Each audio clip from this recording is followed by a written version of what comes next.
Daidze vakuru vanofamba naJesu varipo pano. Vakuru vanofamba naJesu. Hi guys. Hello guys. Hi guys. How are you? Anzana nokudzika. Inga ndakataura one kuti ndakuchinja timetable. Timetable yakakumbirwa kuti ichinje nekuti anzive kune ku diaspora vave 2 hours behind.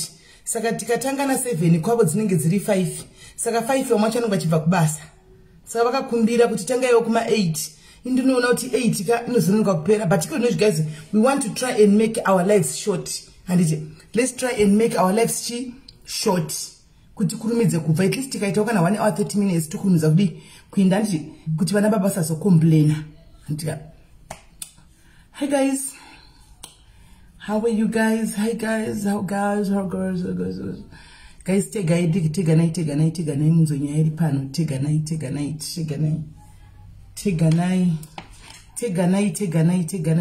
Tega night. Melody, how are you? Sabina Manyanga, Julie say my B maps. How are you? Juliet Karongwa. Vede kama pisi la kucha kunoka hashakoma.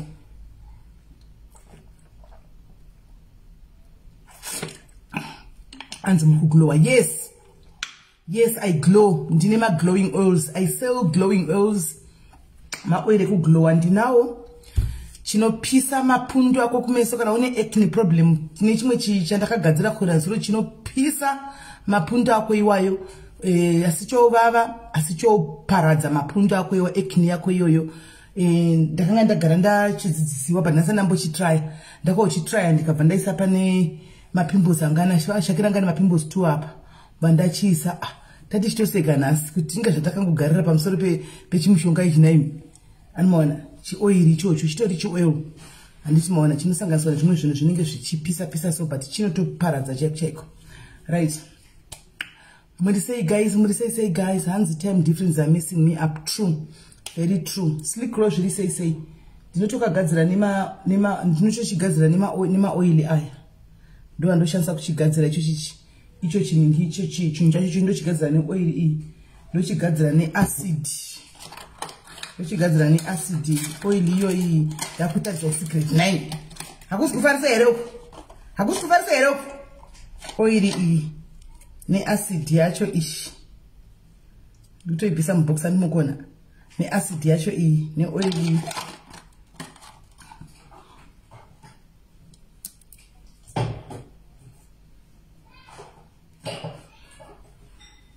Ne kakaka.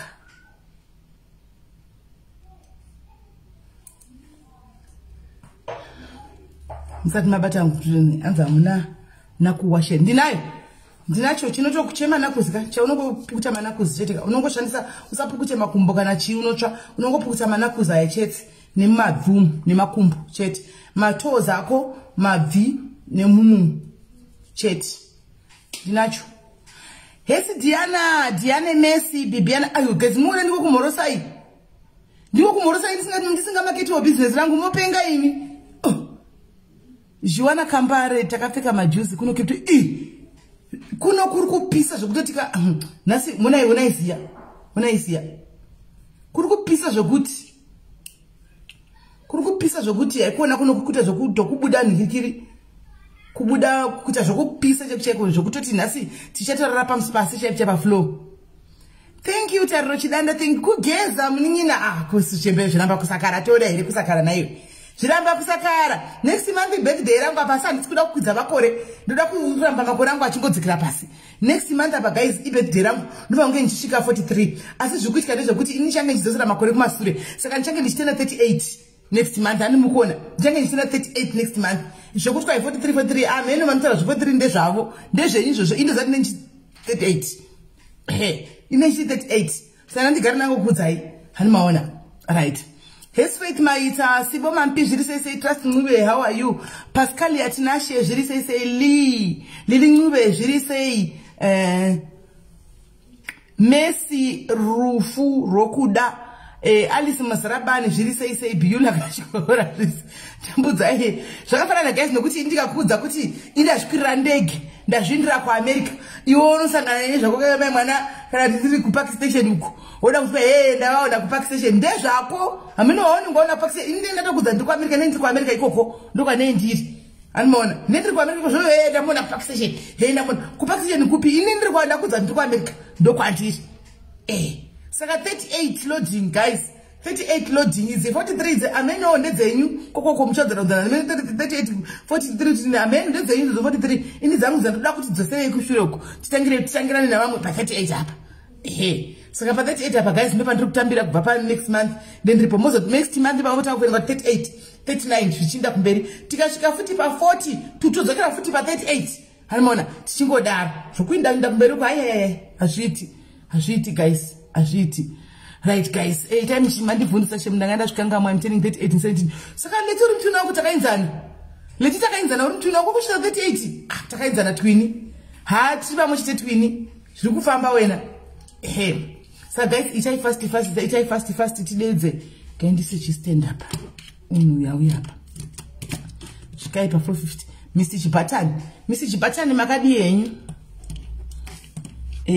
Kerry Debbie zviri sei Pimwadzi Farinyax Tendai Petunia manje guys chiwigi ndiri kuchibvisa guys nangochipfekera kuti nditengese wasini kuchibvisa because ndikutoita kutobuda ziya hanzi tiri kuya kupati ini ndoita mapati here inini chaiye kuita pati chaiye kutoita birthday party ini ndikaita pati kunogoyani ini ndikaita pati guys akuyi munhu kunongoyanhu yekuchechi vekuchechi vemuno mu South Africa ndo vanongoya vekuchechi kwangu muno muSA ndikaita pati nokuti kunise kungondogara wese kwandogara wese haumpondioni kumazimba zvachose ini mazimba acho anongondiziva ngodarika animaona havatomboitisha zvokunyanya kuti tinongomhoresana ndepinde pasi kana chidarika saka chio ndakaita pati kunoshu hapana zvazvinobuda basira kongozarako matsikwana ekuchechi kandongoya hautotohwera voinda otherwise zvoti kwaizimba ringauya hakunyepa cheko nema kunyepa chako guys ina nditombosika mwini vanhu zvokudaro kuno vanondiziva zvokudarika ka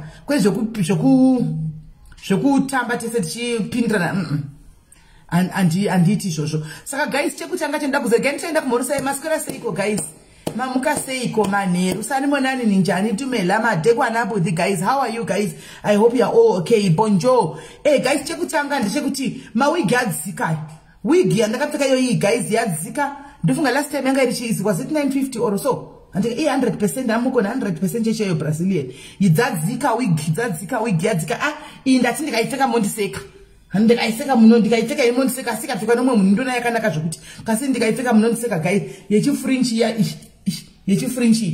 yechifrinchi kuda unhu anonyatsa kufitwa naye anonyatsa kugona yechifrinchi dzadzika guys wig yadzika chero dzemakels diki muyaya yemakels yaya yemakels diki chidiki chamoti chakanaka chache antimaona hanzi muchiri mudiki na acknowledge ndichiri mudiki ini ndakabva ku42 ndikadzokera ku38 acknowledge ndirimona mudiki ini ndakabva ku42 years ndikadzokera ku38 ndava muduku ini asiwe shuwa ndirimona mudiki saka guys mawigi achipa kune vari kuda mawigi 100% mondibata anditika mondibata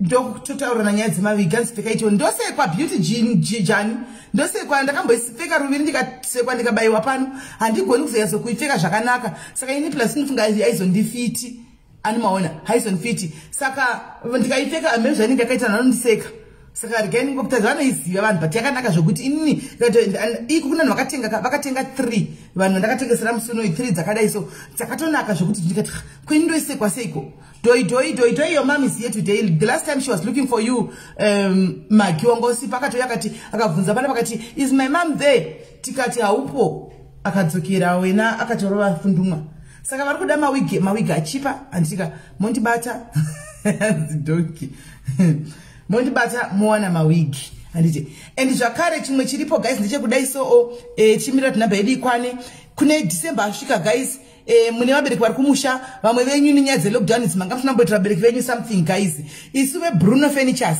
paRarare apo anditika namba ndakapina pamusoro Bruno Furnitures guys imbo enda munoona masofa aripo handidi kuudzai enda munoona furniture iripo noti ndikakuudzai muzi kumaketa ndiri kumaketa asiwo chakanaka guys ngachitendwe enda munoona sofa riripo munozvionera moga sofa riripo enda munoona makabhodzi aripo maanzichi mawardrobe aripapo kana makitchen aripo enda munoona kana mabedroom suit mozodzoka enda mungonoona papeji reBruno Furnitures munozvionera mega enda mungonoona guys. So we are offering you the best services in town antimazvona so tinoshandadzana zvakanaka doi uya tinoshandadzana zvakanaka antimaona moya muorder zvinhu zvenyu tokudhilivhirai kana uchida kuti tikudhilivhire kumasvingo kana tinoenda kunosiya kugokwe kana tinoenda kunodhilivhara kupi ameno tinotaurirana handitika toenda kunodhilivhara ende ini ndo basa rangu inini saambasada wavo kuti ndichiona ndakamirira kuona kuti order dzaiswa dzandaudzwa kuti sisime ndiri kunotenga wardrobe yangu kuna Bruno ndichiti Bruno kwaya munhu wewardrobe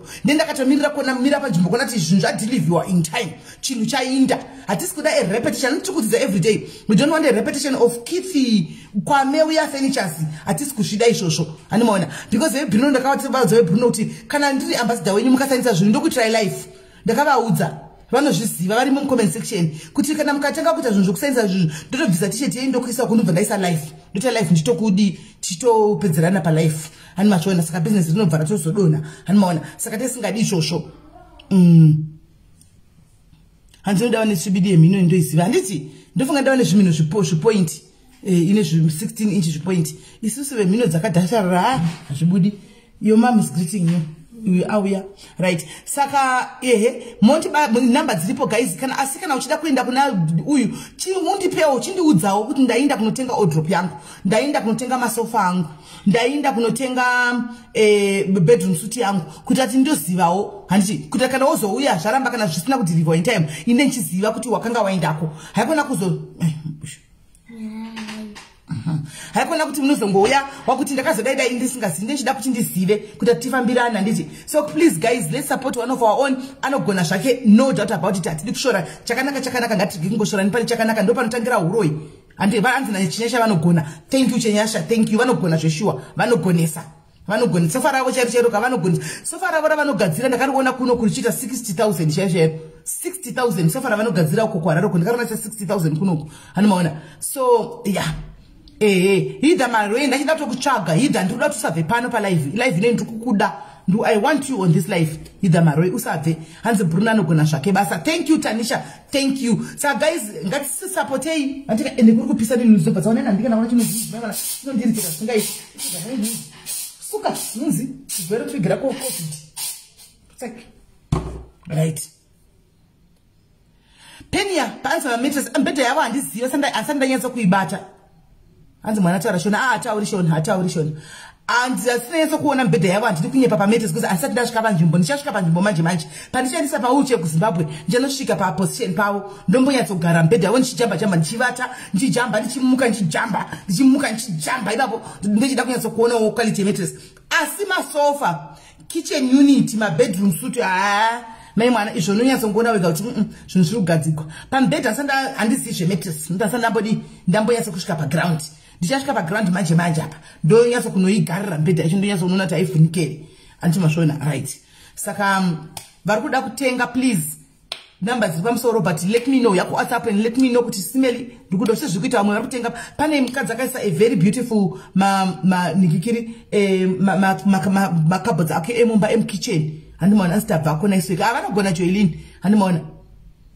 aiwa zvakangofanana zvese nhunzi nebete kwanzi zvakangofanana handimaona right saka ndo nyaya iripo regai tipinde munyaya yedu yanhasi guys ndokumbirawo panyaya iyi guys iri kuuya hey handizivi nyaya yakandichemedza iyoyi guys ini muzati dzimwe nguva muse dzinozondikurirawo ndine soft spot for people guys I've got a very soft spot for people munhu uyu achindiudza munozati ndakambokudza nyaya yemusikana uyu takakura tose ndifunga makambodza tichiseka tichitamba jokes panapa ndichikudza nyaya yekuti ndaimbomumi achinditi waida kundirowa uchindimirira pagedhi rekuchikoro tiri kuprimary ndichiti ndakakumirira gorofu kosiwo katiza chichinchida kurova taguma kuonana kudhara nditi sewa nekumakumara nimwe chete one day ndakazose munhu zvisana akasangana pano ndamuona pano takuzotaurawo ndati atipe nhamba takutaura akati achindirondedzera munoza ndakachema so ndakarwadziwa sikana ndo pandakaona kuti zvimwe zvinhu zvatinoshora Mwari. So kanchiti Mwari ndoda kuwedzera zvakadai so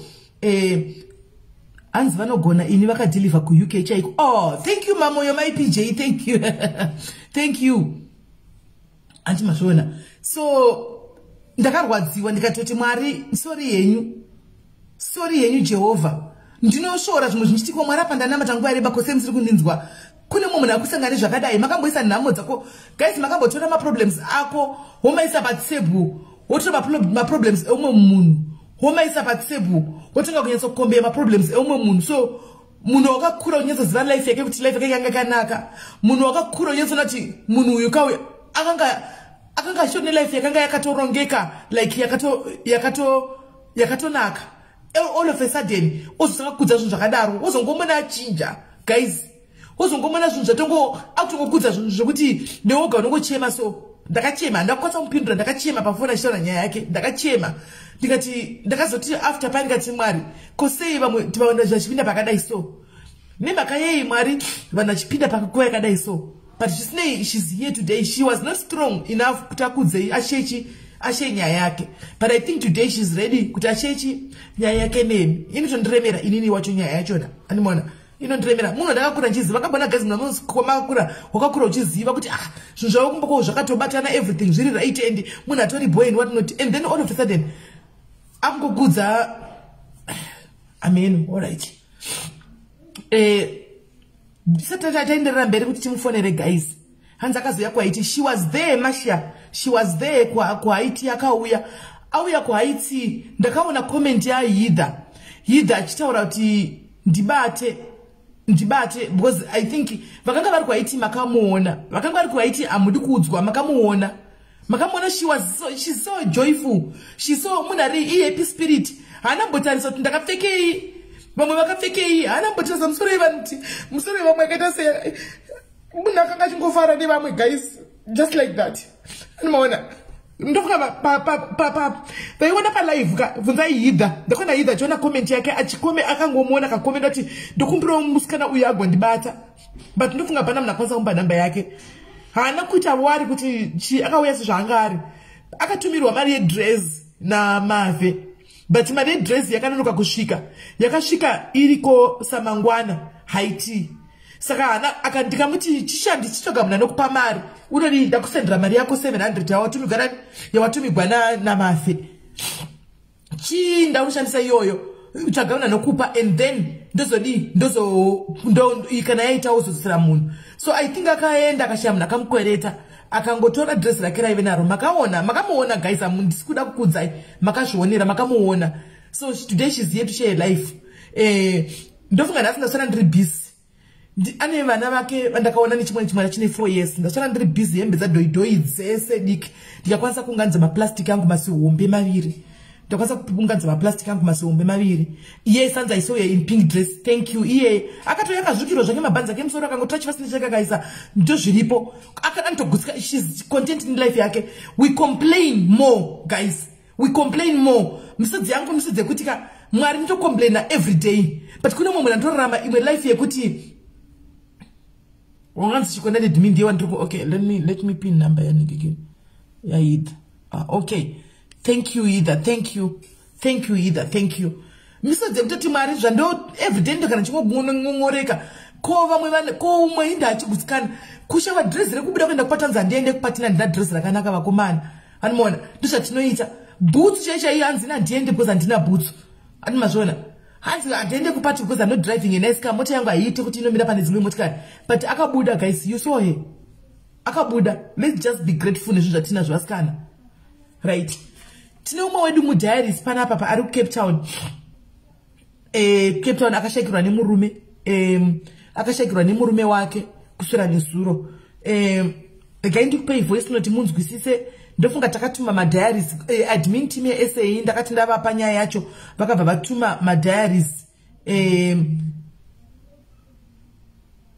ku Cape Town koko kwanzi kunonzi kuchiko ku Cape Town kaenda vanhu ku Delta kunoona mukadzi wachona kanga fika because atingo believe kuti wafirwa tisina proof. Saka tine maDiaries ari kumirira ari kuenda ko. Thank you very much maDiaries ari kuenda. Thank you very much madiaries ari kuendako kunomiririra nekunomira neumwe wedu. We are just urging you guys, vese vari kuCape Town vanokwanisa kusvika, svikai munobata maoko kune umwe wedu akashakirwa nemurume. This is what happened.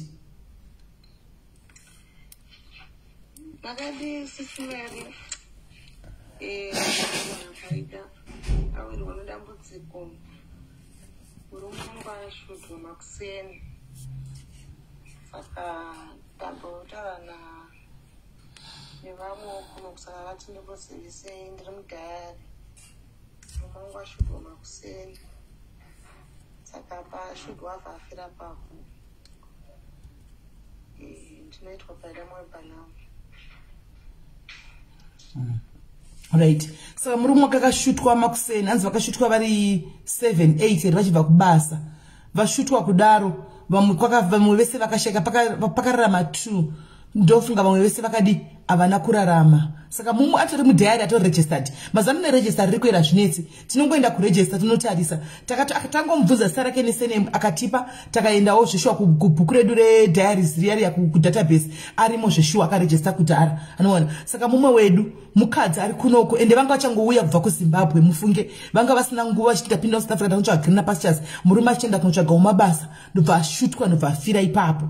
Anditi mazviona. So right now mukadzi uyu tachaura admin yeSA iri kubata basa. Thank you Queen Maisreo my love, thank you Tapiwa Nashe, thank you Shumbres Bells. Vari kubata basa kuseri, vari vakaassaina vanhu vari kuendako vakanoona zveshuwa paground. Saka vari kutaura naye anga achine zvacho zviri kuti mapepa acho ari kutinetsei because munhu anga asina chitupa, remember anga changopinda munomu anga asina chitupa muno anga asina. Saka pepa weke chiri kunetsa kuti akafamba kuenda kutine maaudio ari kupake feedback every office yapinda zviri kutinetsei. Saka vanhu vaenda kuvasiyawo chema andika ndofunga mari yanga anayo paguma kutaugwa naye naadmin Queen Makuseni, she had 8,000. Saka ane 8,000. Saka inonzi funeral parlor iriku yakaendesa body asati atibata isusu antimaona iri kuda 19,000 kusvika kuHonde Valley. Andimaona kusvika kuHonde Valley kuri kudiwa 19,000. Saka kuseni kwanhasi she had 8,000. Tatati isusu sezvo chiri kufambira pepa vanhu achiri kuuya achibata maoko chirega timboona kuti uchasvika papi then tozodiwo tozokutangira kutsvagirawo ipapo. So ndo patakamira ipapo takamirira tonoti paanopedza paperwork anenge abata mari mumaoko and then kana pazoshota kuti aindiswe murume aende kumba iye akutodzokerawo kumba because vanga vachangopinda muSouth Africa macho. Handiti then tokwanisa kuti todi tomuwedzera mariwo pano semadhiaries. Takataurana kuti we can only do a live kana pafiwa kana kuti parwariwa zveserious. Handiti saka this is one of the first live yatakubva zvatavhara zvemacheritage. Takangoti tichauya nerufu chete kana nekurwarirwa. Ndo munhu wekutanga atanga kuuyawo afirwa and zvechokwadi afirwa. Saka vari kuCape Town please batai kugroup reSA batai Queen akupei address muende kunochema munongosvika mutiri madiaries. Handitika vane matishets ediaries endaiwo makapfeka matishets ediaries munobatawo kuti vakuonei munoonekwawo kuti hanzi 19 surprise. Yes it is considering kuti kuHonde Valley kure andiona kuHonde Valley kure ritori imwe nyika iyo kudo kuMozambique uko hanimaona. Saka and the way we don't know my sister, we don't know, we cannot answer on that. We don't know nemakai ardana mchachinonza nchekuti maybe vanenge vachiti hama kumushadza nchiti munhu ngauye atizivi. Anyway atizivi, I can't answer on that one. I don't know pamwe ngachida kugara chona munhu wavo sezva kudzokera kumusha vane vavoda kugara chona munhu wavo kuti murume wangu akavigwa hapa vana vachizoona baba vedu arapa zvese zvasiyana nekuvigwa kuSouth Africa. Vana chero vakazokura notane vakavana vadiki vakazokura mukadzi wechidiki vana vatoziva baba vakavigwepi pamwe vatozomupinde muSouth Africa hapasina pachaziva kuti baba vavo vari kupi. Handi machona munobata madmin eSA kune vari kuti anzi kuregister registration. I think registration for now handidi angutaura but I think yakavharwa for now. Antimaona pachazovhurwa futi because pakaitwa kuda 1 month vanhu vachinzi register vanhu vachiregister vanhu vakaregister veBotswana muri kupinda mugroup reSA veBotswana vese muri kupinda mugroup iroro reSA takachi group garichita 1 reAfrica. Saka uri kuMozambique uri kuNamibia uri kuBotswana uri kuZimbabwe group rave 1 andimaona group rave rimwe chete anditi mazviona. Saka munongopinda imomo kwava ne group ririko rakaitwa kuti rikaaccommodate munhu wese kuTelegram. Global ine group rayo kuTelegram, Africa ine group rayo kuTelegram kuti zvisanetsa tangoti ngatichitai 1 vanosangopinda imo. Saka varimo Antika, but and how do we register? I don't know. You might as well ask vana madmin acho and the Queen Crunch vari mu comment section imomu. Tapiwa na she Manyonda na Shumbres Bells vari 3 ndo ma admin acho iwayo. Saka you can get hold of them more vunza. Kuti zvirise veku Botswana link and this is not admin acho nasari kupiko. Kana muri mu comment section ma admin SA please isai woka link ve Botswana vawane kupinda mu group. Isai wo link ve Botswana varida kupinda neva nzvimbo muwane kupinda. Handiti havamwe here mu comment section mutegei Queen Crunch mutegai Tapi Manyonda tegai Shumbres Bells. Andimaona tebai vari kuna na Asia mopinda ku global ka vari kuna na Asia muri ku Africa remi Asia iri ku Africa luja sara wapinda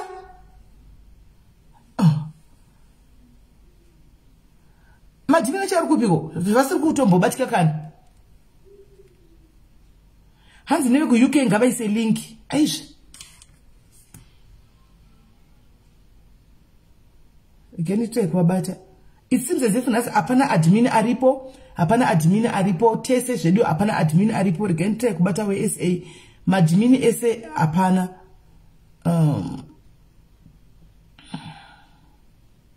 madmin SA apana regente kubata ndinose kuti madmin SA hapo pana hapo ndofunga vanenge vari kumakuwa vanhu vanoda makuwa zvekuti ukatanga live dzemakuwa vanomhanya ikoko saka ndofunga ndokwa hari ikoko vari ku live dzemakuwa vanofarira makuwa zvekuti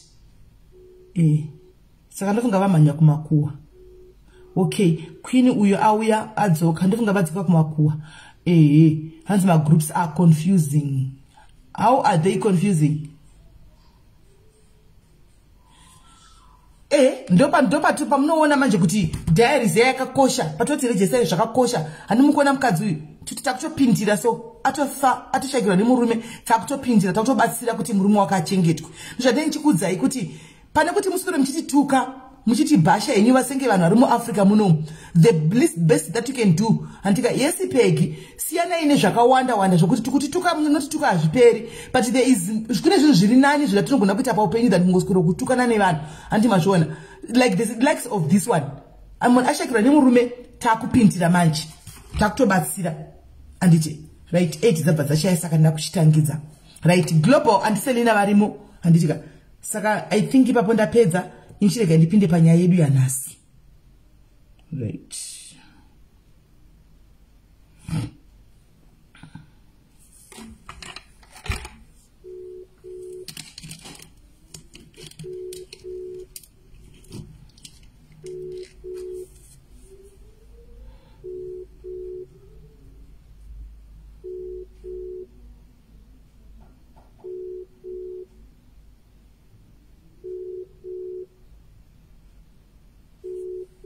Nikisandika wadosh. Alright, I'm going to check. I'm going to straight.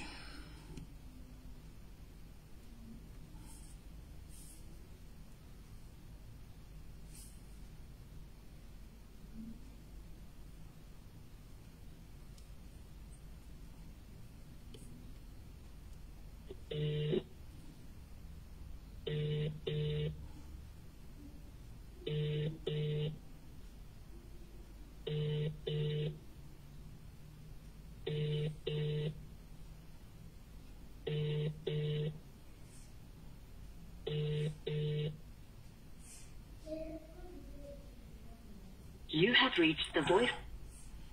Ndokumfonera wangabate phone kana.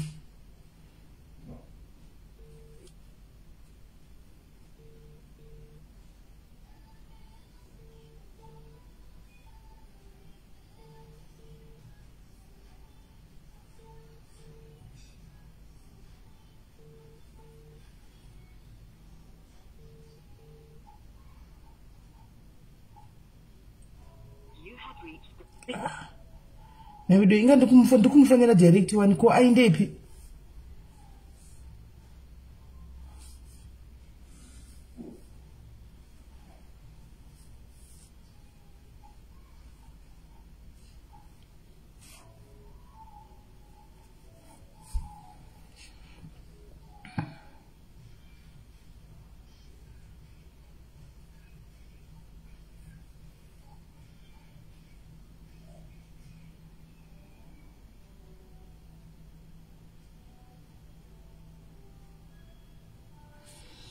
Hati kasi ndikutira kumufonera. I don't know what is going on. Ndabvotara naye manje apa ndakutouya pa live. Manje. Ndichitoti ndokufonera manje ndakuenda live. Achitoti alright. I don't know what is going on. I don't know what is going on.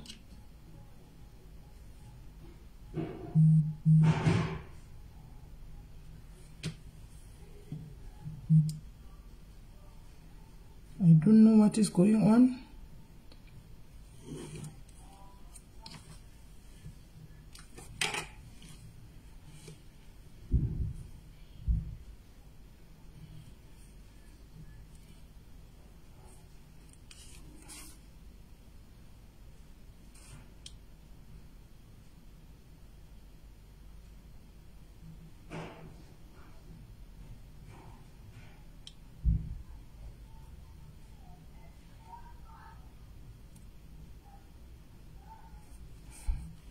Right, ngatimbomira imbijana guys, atimbomira imbijana. Ndizati network here kana kuti chi, I'm not sure. Atimbomira imbijana tuone. I'm not sure kuti network here kana zviri kufamba sei.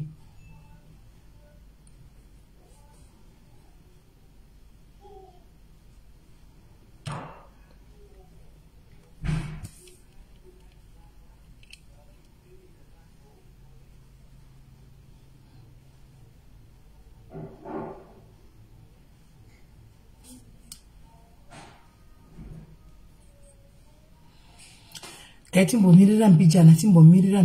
Minute chindataura naye just minutes before ndauya panapa.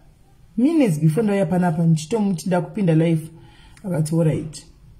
So I don't know kuti what's going on. Saka takatimirire mbijana. Hanzi rakazara. Link harizari nokuti haisi Telegram here linki. Linki ndeye Telegram here saka razara sei. Matosvika 8,000. Zvikori chiri WhatsApp.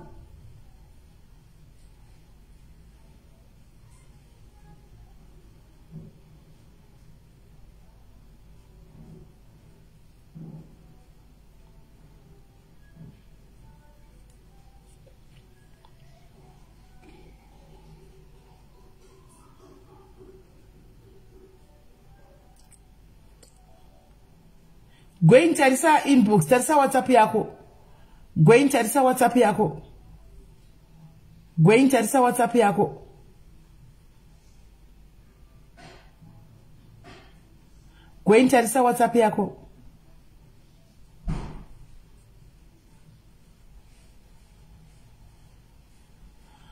Right. Gaitimirire pamukudacha acha ameno zviri kuitika ndizivire. Gaitifana kutaura hanzi gaitaura baba vangu vachirohwa. Aiwa, baba vaya vanga vachirohwa vaya. Vari kunzi vakahura vanga kuda vakanyenga muzuku mukadzi ameno but paukama hwavo. Vakanyenga mukadzi paukama hwavo. Kuda vaingogara vachinyenga here vachingosvima message zvichionekwa kuti vakadzi vachiripota kuvarume vavo. Kusvikira azobatwa awarikitwa. Arohwa. Hey, ndisingazivi kuti video yakafanana iyoyo for munhu ane mwana ane 21 sekutaura kwake achizoona video abachirohwa kudaro. Hey, ameno. Andisi. Amen. Then kweta uye gweru guys and zvakaoma nemepo dzongosunga vasikana. Makaiona here yaguye kugweru baba vayo kumhanya chitima vana nedemo. Vachitema mukadzi nedemo vachiti vari kubva kunamata. Kuda vakanga vatadzwa nemweya here kuti vakadii handizivi. Vachiti vari kubva imi kutema mwana but guys ameno makaiona sei nyaya iya guys. Imepo here dzakasimuka tochiko ipo paya chakaitika. Kuti imepo dzakasimuka.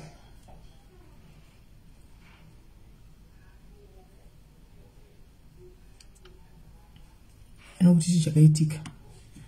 Apa baba vanga chida kutorohwa baba vanga vatoenda kunoti vazame kuita inonzi chi kuti vazame kuita ncwani vasina kana protection vai mwana. Vanga chida kuita ncwani vasina kana protection ncwani. Hanza hama drugs here. Hanzi vanga vachangobva kuna mata 1. Vanga vachangobva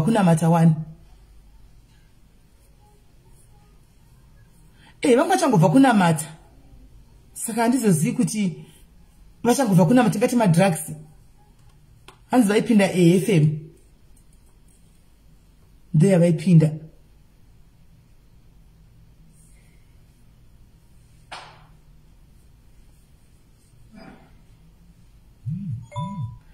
Vana 3 vakauraya 2 handiti 1 ndiye akararama. Vakauraya 2 1 ndiye akararama. Saka zvonesa guys, ingongwarirai mhepo dziriko panze apa. Mhepo dziri kusimuka. Munoziva mwedzi watiri kupinda. Munoziva mwedzi watiri kupinda wambudzi unoyu. Mirai ndikudzei. Mwedzi wambudzi watiri kupinda unoyu une zvakawanda zvinoitika semwedzi wanyamavhuvhu. Handi mazviona. Mwedzi wambudzi une zvakawanda semwedzi wanyamavhuvhu because vanhu vanopira vakawanda matare vanopira zvichivanhu vanozviita muna November. Handi maona. November ndopa vanopira, ndopa vanobika madoro, ndopa vanoita zvinhu zvavo zvavanenge vachiita zvekupera kwegore. Saka you guys, you have to be very careful. Handi mazviona. Munovember watave unoshu because kana kumusha munoziva kuti hakuna musha usina zvawo guys. Musha wega wega unotori nemunhu anobata bata. Musha wega wega unotori nemumwe munhu anototyiwa mumusha imomo. Ndo nguva yavo iyoyi, ndo mwedzi wavo iyoyi. Ani mazviona wokuti vanenge vachiita izvozvi right now vari busy kubikuto vakatonyika mimere yavo so vakanyika mimere handimodzi changotanga vari busy kuti vatogadzira kubika madoro. Mazita anenge achidedzwa ipapo ndenyu, mazita anenge achishandiswa ipapo ndenyu nevana venyu. Saka ukawanikwa usina kumira pakunamata usina kusimba ndopa vanonzi anzi zvakafanira kuti munhu anga achipedza kunamata ongosimuka akungobata matemo akungoteka kungopazana nevanhu nematemo. Anzi November kuna chani chinoitwa. Indona November chibika madoro isu. Haiwa ini November ndinona vachibika madoro isu sure. Ndona vachibika madoro November chaiko. Kuda zvinosiyana.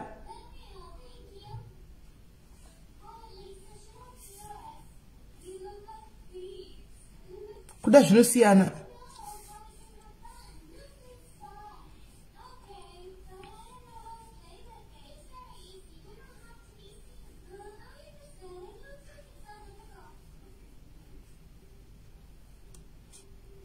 Andimazviona. But still guys, munoti nyuwo ndofunga zvisikuita zvinodipenda nenzvimbo. Handimona. Asi iyo November mwedzi wenhiwe mhepo andimoziva. Mwedzi iyo November mwedzi wemhepo. November.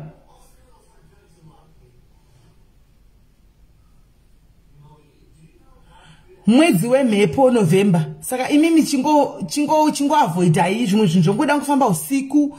Guys, mchinda kungofamba usiku, mchinda kwa mninge mchita, mchidi chingo avoidai. Nyaya dzekurwaidzi.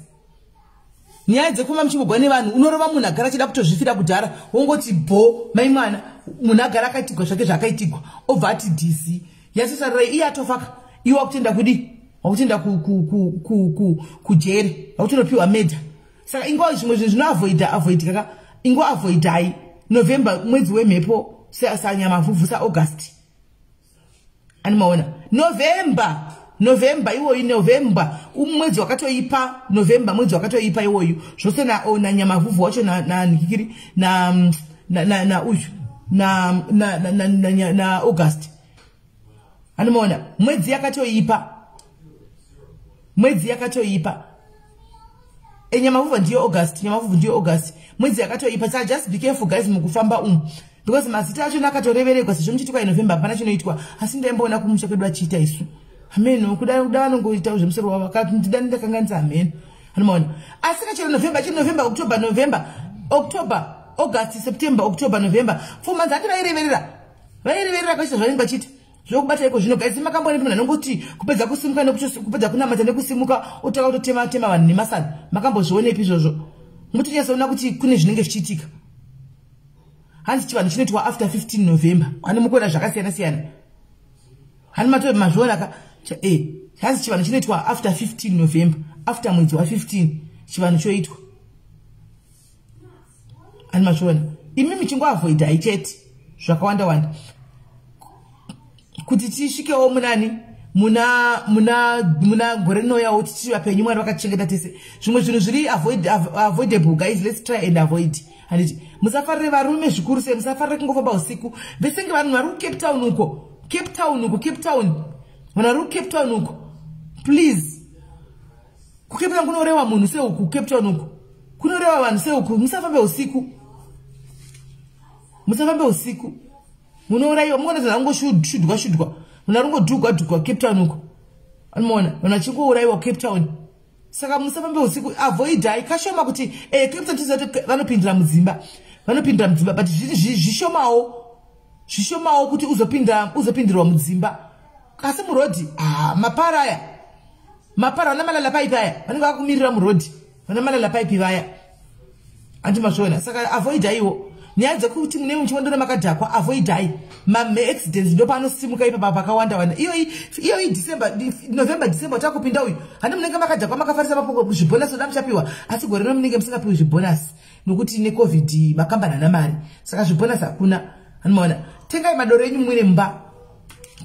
enyu mumwire kumba musadhiraivhe makadhakwa mashuwa musadhiraivhe makadhakwa nokuti muzotwa takuudzai nokuti unofa unongovigwa avoidai zvimwe zvinhu guys uyu musikana uyu guys handisi kuhwisisa kuti chii kuitika kwaari handichahwisisi kuti what's going on with her because I'm trying to call her hachabati phone handichazivi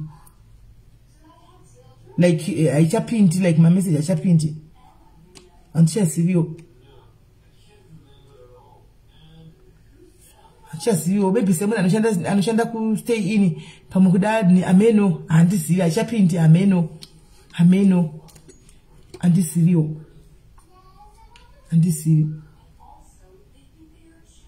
I hope she's okay because ndakutaura naye ndakutoya palive ndachibva kutaura naye I hope she's okay though okay let's tisana nezvake maybe I hope she's just okay because ndataura naye manje kuma 7:10 hanza masina aiwa ane wifi mukomana wokutiza kuhospital akawanikwa sorry guys ndakamakudzai anozani tinashe anozani hanza kuna lochi uri right kuti maybe pamwe magetsi anenge aenda handizivi maybe pamwe magetsi but ndabvataura naye handizivi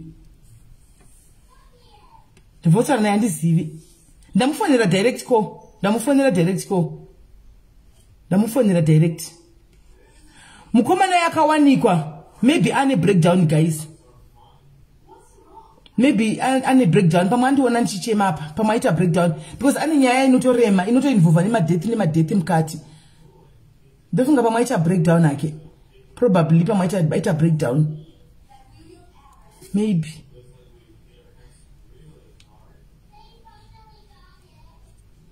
pamwe I think aita breakdown zvogona kudaro kana noti anga ari palive ndamuudza kana andoona ndichema anogona kuvaita because ane chimwe chikamu chekuti haasi kugona kukangamwa akatochitaura ndochema handikwanisi kuti nditaura nyaya yake letwin handikwanisi kuti nditaura nyaya yemunhu asipo handikwanisi anotaura nyaya yake ega because nyaya chakarebesa matezo chakawanda handikwanisi kutaura nyaya tombo handingambogoni handigoni munotaura nyaya yake kana if she's not yet ready kana kuti aita breakdown tinomupa time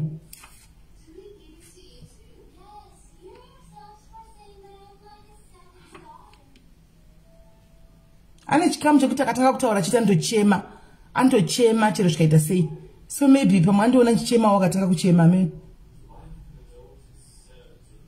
zvakaoma but muchainzwa henyu nyaya yake muchazoinzwa henyu ngatimupei nguva muchazoinzwa hanzi hapana mwana yaitandare yedu here atinotaura nyaya yemukomana wokuningira mukomana yakawanikwa anoti haana kudzima foni yake haina kudzima but haichadelive mamessage and ukaifana direct kutoringa but asidayirwa right mukomana yanzi akanongwa nevanhu mirai ndikutsvagirei video yacho but video iyi alright ndochati video iyi nokuti asati ave stable futi mukomana wokuwanikwa aya asati ave stable mirai toi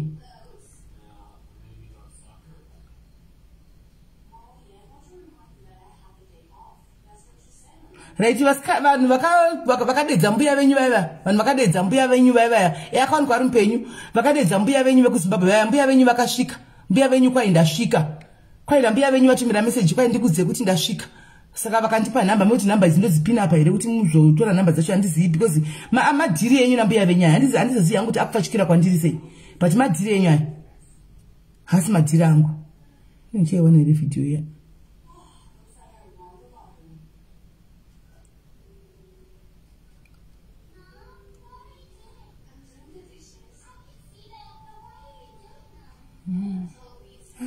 She on video. But hands here pa video anoti hands akanongwa nevanhu.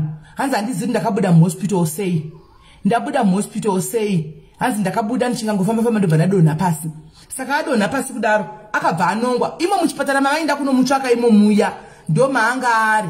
Musemu hospital mavaiti tamushayiwa imo muya ndo maakanga ari.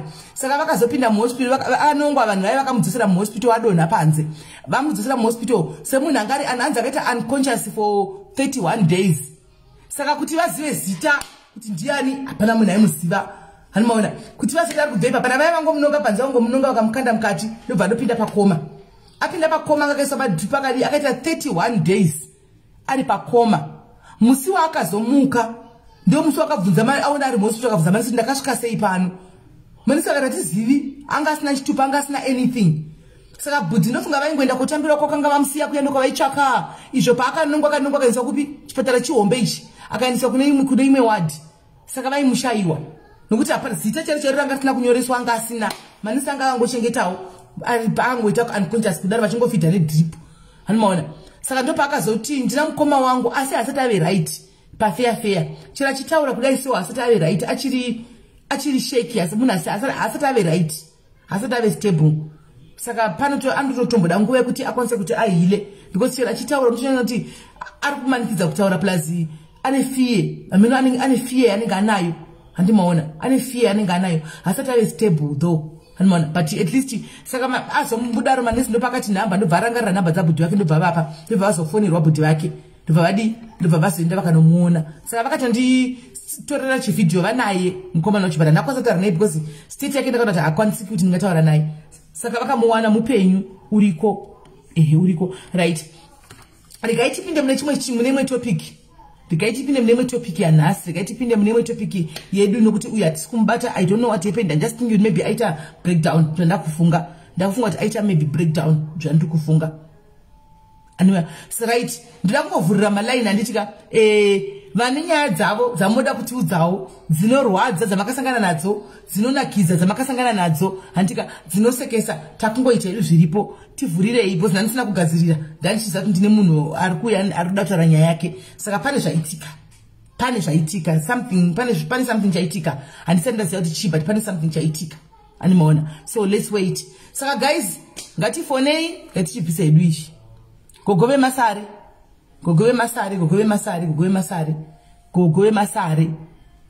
andimaona gogove masare hanzi prophet diaries vari kupi right. Saka guys vane nyaya dzavo please dzamunoda kusheyawo handika dzamunoda kusheya nyaya dzavo please sheyai tipei fonai mutiudze kana wakabinikitwa nemurume nyaya dziri kutendera nyaya dzeabuse domestic violence guys dziri kunyanya kusimuka guys.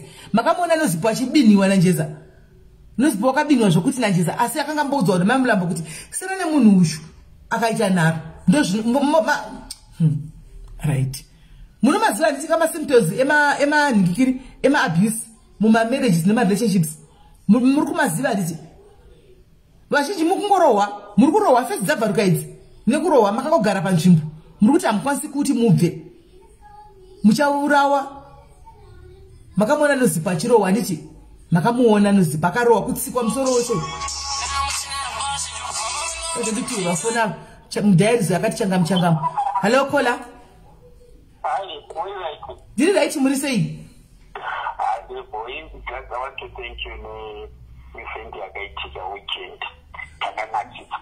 Okay.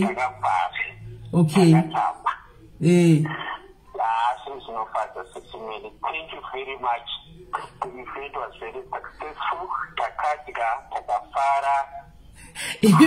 Imi munoti makadya kune vamwe vari kuchema kuti hatina kudya amino zvakafamba sei ndandisipera ndakuona but kune vari kuti hatina kudya imi muri kuti makadya mukaguta mukasiya handisiyo hangu ipapo but kutsvaiti kwatachiri tese iyaise chikafu chakadzaka. I remember ndichototoda kumana nyama yakawandisa takatozopani anonzini Victor ndikatomutotora nyama imwe akatonditaiwa akana ndikatova bhuku nyama. No, I think imimi makanga muri ku-VIP.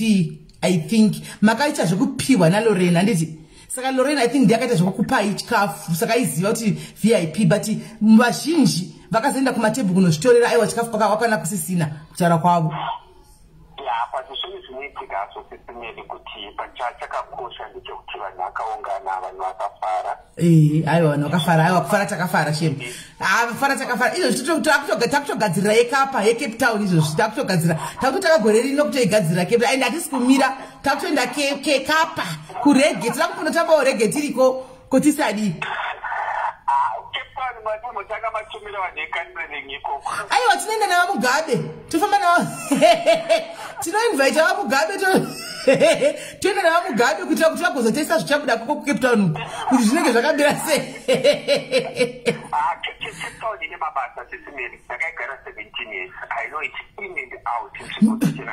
ndosaka tiri kuda kuindakowo tinozvionera toga tida kunotambawo rege iyoyo tiriko kuseri kwegomo but pane message yamapamambenge muchitaura paye muchitaura kuti vanhu ngavangozvibata vanhu ngavangozvidzora especially season yatakupinda iyi even on our statistics macases emega ari kusimuka zvisingaiti ari kuwanda macases eviolence and so on kazhinji kachona kati kuti mazimbabwes mazhinji vamwe vatinabhera now also being implicated nyaya dzemagangsters and so on takangokosha kuti semazimbabwe ntongoziva zvatakafambira and so on hainokuti mabasa anowanzoshaika and so on but vamwe vazhinji vachona vamwe vakuraiwa mazuva ano vari kutadzidzwa because kune maattack emagangsters akangosiyana-siyana like emazimbabwe kuno vanonzi ana botslam vapanhu vakangotangawo manje kogoita vamwe vanga vagari varimo and so on saka takangokosha ndechekungoti people they should stay away munyaya dzakadaro kana vachitenga doro ravo votsenga vomwira musimba handiti zvandingangotauro wangu but anyway ramba yamuchifaya kumadhayari tiriko I wish dai varume vakawanda vachitojoinawo tinavo vaiwe varume tinavo kunyara zvavo kufaona asi kuseri uku ndo pandozati varume vari vakawanda vanouya kuseri uku hobho vanouya nenyaya dzavo vanonyara kutaura panapa saka vanouya kuseri nevakadzi vacho dandichivaona hangu mucomment section machipesvika pesviko anditika muchato womudhayari dzokutanga ndiani aitsisimirwa andachachigwawo ndiani ndimi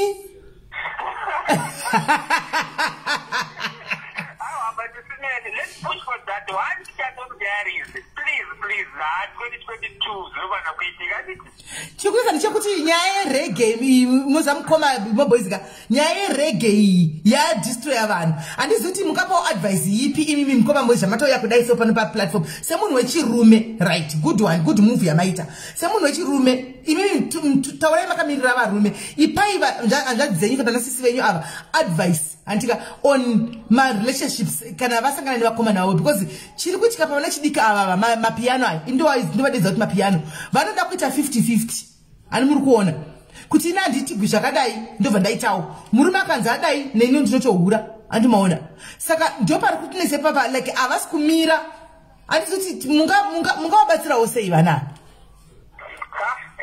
pakaoma manje papo sisimeli pane nyaya because murume akatangosera izvotsuti naye anobva tokutangawo kudziita futi hapana achakontroleka kazhinji kachona but ini semaonero angu ka both sides I don't believe kuti murume akahura iwo wahurawo yasolving the issue kana kuti mukadzi akahura iwo murume wakuita izvozvo you actually worsening the situation I think maybe both sides must vanongozvininipisawo vombozamawo kuti let me find other ways but the way kuti murume ari kudayo hapana chinobuda sisimeli hapana chinobuda I still believe kuti vakadzi vakanaka variko kuti mukwanisa kunzwana navo varume vakanaka variko but sometimes it's a matter of time pamwe pachona unofanira kumboenjoyawo the gift of being single also had desperation kazhinji kachona there are people who are in relationships but they are not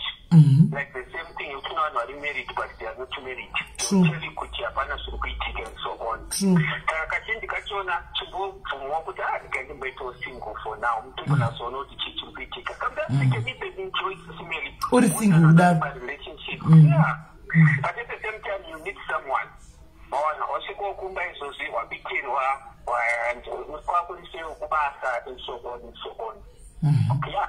Right. Mirai mkoma mo boys. Ndikuona ma comments. Kune vari kuti hanzi mukoma mo boys andika. Ndofunga vataura point yekuti you are allowed to enjoy as a single somebody andika and explore andika what is happening out there. Uri single chinakira. It doesn't mean kuti hanzi unogona kuve married but usiri married anti. Sometimes it's better to be single than to live a broken to be in a broken marriage. Andi machiona. Saka mukoma vamuri kupisa pressure avakwanisi kureka zviro imbo vasiyai vadzikami like vambo enjoy usingle utu mukoma mo boys. Let me be honest with you, musaramba muchivanesa. Mukoma mo boys was married, guys. Mukoma mo boys was married before even wedding yavo isati yadamburwa anditi haisati yadamburwa, so avakwanisa kungojamba kupinda mune another marriage anditi maona vasati vaitachi vari kumbutobofema mune zvavakabudawo. Allow him to heal before musati mavajambira, because I see a lot of you ladies mukati umu munoda mukoma mo boys. Manje makawandisa muchida munhu wani. Saka panofamba sei ipapo naye PaDiaries? Makawandisa mose munoda akuna anoda kuramba mukoma mobots mose munoda. Saka panozofamba sei? Allow him to be when the time is right. Kana zvakasainiwa naMwari, zvakadzana naMwari, muchangoona vachiuya kwamuri kuti sisinda kufarirai. Iwo ndonengo waita favor, waita favor yako naMwari. Yeah. You know, the big thing is to love some pretend or to look at someone. You will see. Exactly. The thing is for putting women in effort. And then you are effort like the same effort. But it's also a motivation of maybe some people they admire mabasa eko vanodhimaya chamuya vanenge vachitoona nekala yenyu neidzo ndebvu dzamunenge makangosiya idzi ndo dzavanongoda idzodzo. PaDiaries here amuwazivi here mukoma moboys? Yeah, but PaDiaries aripo manje tisimeli pane mabhebha akanaka manje ipapo. Pane mabhebha akanaka? Kai makanaka yenyu PaDiaries kai mune pane mabhebha aripo zvekuti saka imi muchaita sei? Mukoma moboys kana makuda kuzoona PaDiaries because uchatova kutanga kubva kwamuri saka pozitiwa sei? Tisimeli beka timboshanda tigona God will review at the right time. Let's allow the spirit of God to. Hanzi dei masiya vataura vega aiwa ini ndozviziva ndinotaura navo everyday ndotoziva and it doesn't ndachitotaura nhasi namaseni saka he doesn't have a problem in me mentioning that. He doesn't have a problem with that. He doesn't have a problem with that. Ndosaka ndatozvitaura varipo ndosaka muchitona vachoseka because ndaitombaudza chiti mukoma moboys kuti munhu anogona kuzongoremekwa ndizvo zvinokutaura ndaimbovaudza kuti vati ingovaudzai vazive nokuti muchagara muchiingoisawo pressure kunzi I'm here ndioneyo.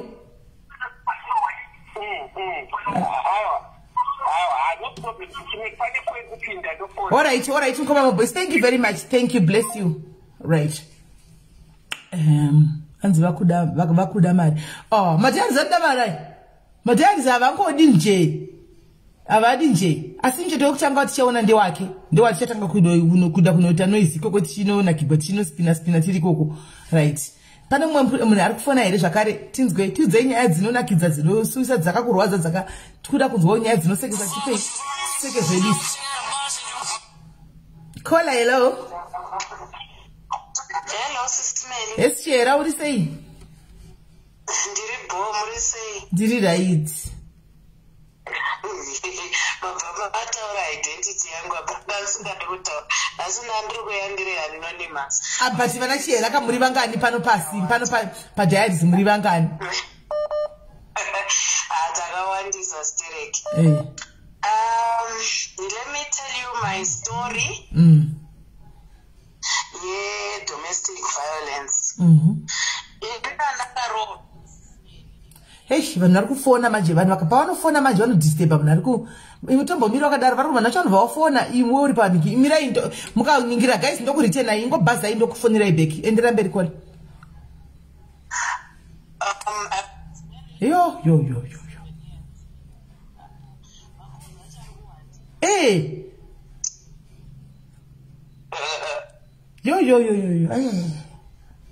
Naiveduwe munokangasa munhu ari pafoni. Chimbomirai. Hande chera taura. All right. I was married to Zimbabwe for 7 years. And we had a son. Nemurume wangu. First pregnancy. Yakazondita kuti ndiroorwe. Yakazoita hayo miscarriage fine. Then we stayed for about a year. Tisina kumboita imwe nhumbu. Hama dzake ndobva dzatanga kutaura kuti wakanyeperwa nhumba pasina nhumbu pekutanga, wakanyeperwa tisendisi. Vakataura zvakawanda until ndazobatawo nhumbu. Mwari blessed us with a son. Murume wangu aimunhu aishanda ende ndakatosangana naye ari mhozi avana brother ekuchechi.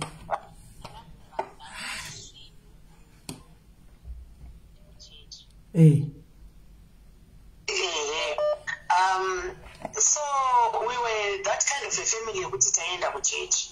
Then ndobva azopererwa nebasa. That was the beginning of my hell. Paakapererwa nebasa sismeli pamba patailoja tanga tisingachagoni kubhadhara rent. Inini due to that first pregnancy yakaita miscarriage, madoctors akatondiudza kuti it was because ndaishanda basa rekuti ndaishanda medical field and I would be standing every day. Saka vakatonditi miscarriage yako was caused by pressure yekubasa yekuti unoswera wakamira too much. Saka that was part of the cause. Blood pressure yako ikakwira stereki and you had a miscarriage. Saka pandakazoita nhumbu yemwana wangu vakatondi-advisa kuti beta umbomira zvekushanda. So ever since the birth of pregnancy of my son, I stopped working. Fair and fine. So I wasn't working. He was now the breadwinner.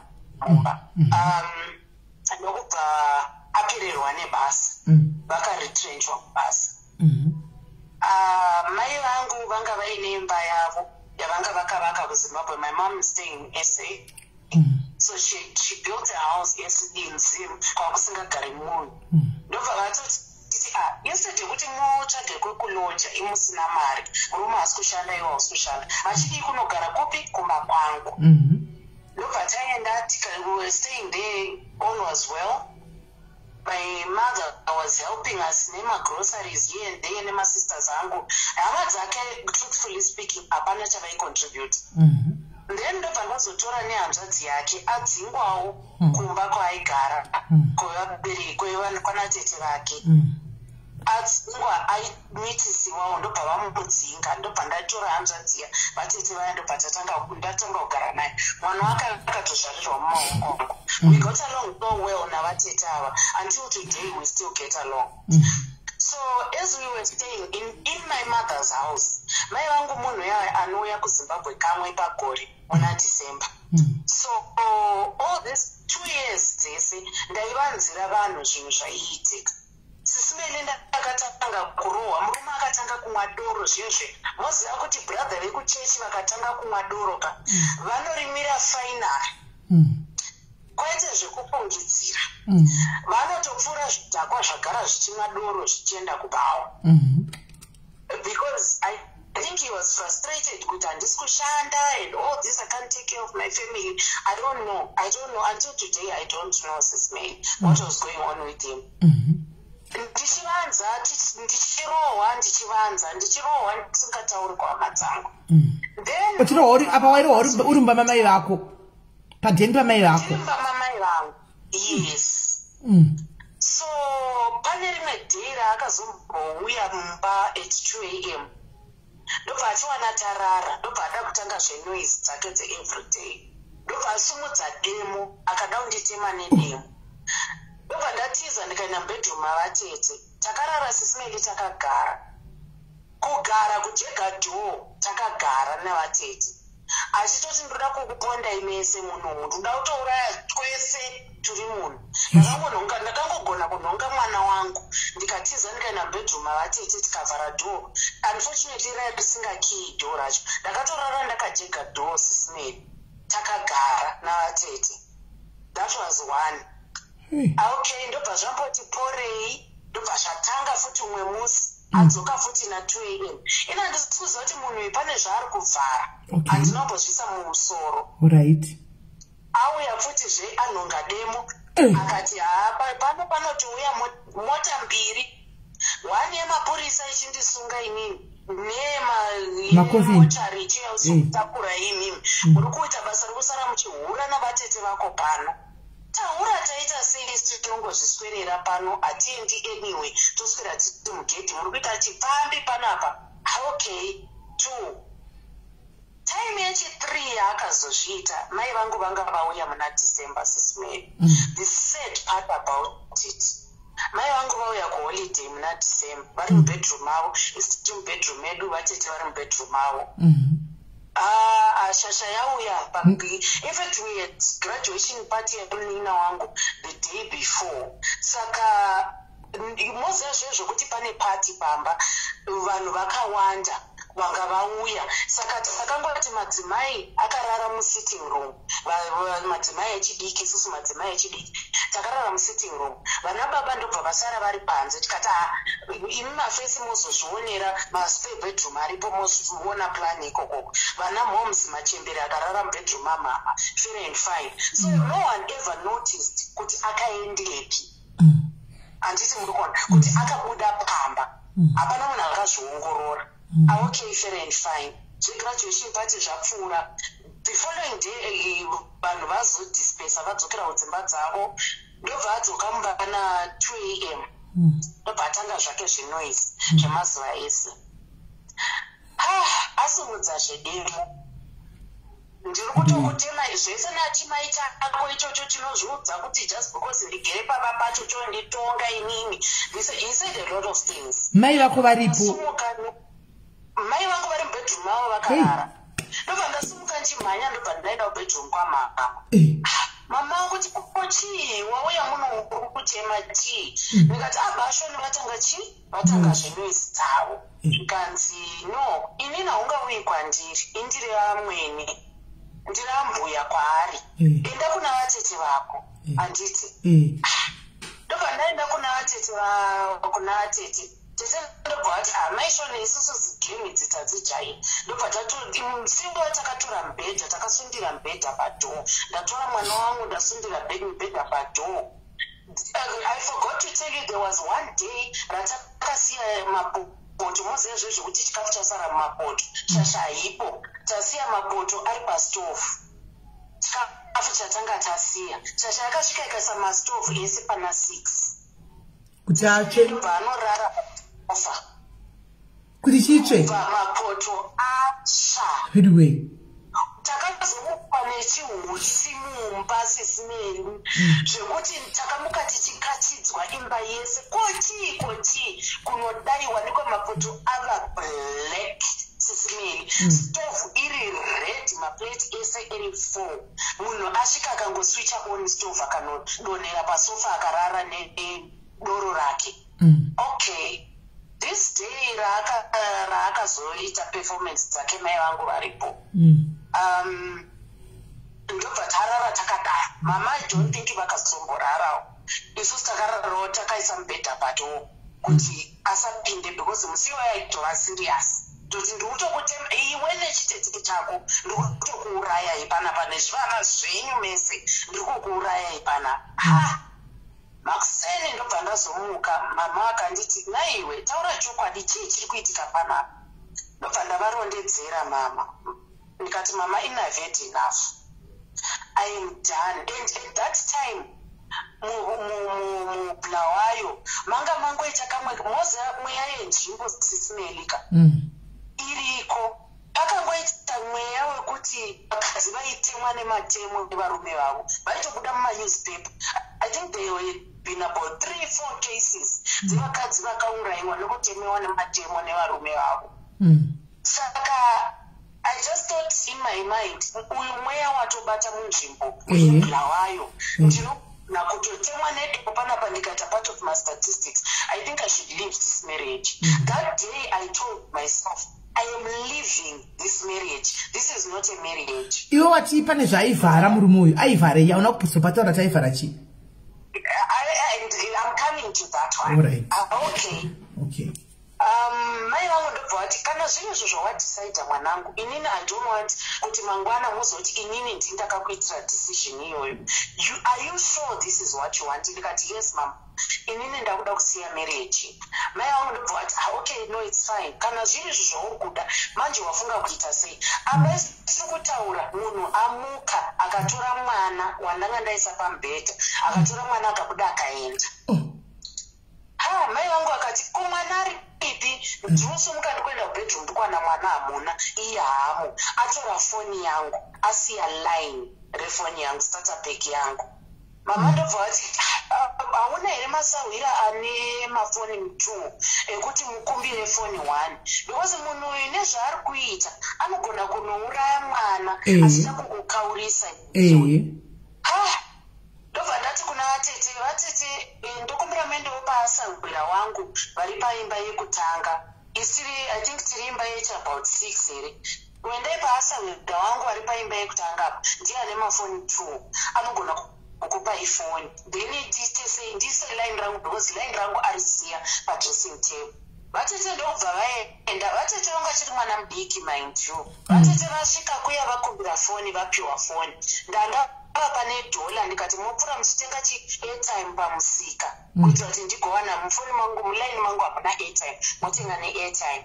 Vatete vafamba vachidii vachivhura mameseji mufoni SIS MELLY yavapiwa iyaiya. Vatete pavakasvika kumba ndobva vatonditi maiguru garai pasi. Ndobva ndati uri kunditi ndigare pasi kuti ndaita sei? Zvikanzi no garai pasi. Ndobva ndagara pasi, zvikanzi tarirai muone meseji. Ndobva ndatarisa ndaona message, thank you baby for last night, and wakotinaka, you know the story. Uri kundiratidza mameseji amai ava andinei nawo. Zvikanzi no, maiguru tarisai muone nhamba dzakatumira meseji. Ndikati apa inhamba idzi hadzina, phone number idzi hadzina kusevhwa. Zikanzi madziverenga mushe phone number dzakatumira message. Gadzikanai pfungwa dzenyu, ndoziva kuti muri panguva yakaoma, but ndokumbirai mugadzikane pfungwa dzenyu. Tarisai muone nhamba dzakatumira message. Unodai SIS MELLY phone number dzahapi? Nditarise date rakatumirwa message, idate regraduation party yemunin'ina wangu. Ndopandakazotanga kuona kuti okay, saka munhu uyu haana kutorara mumbaka. Ndopandakazotanga kubvunza vanhu kuti munhu uyu akararepi musi wegraduation party, ari pano akati handizivi, ari pano akati handizivi, handambomuona paakarara.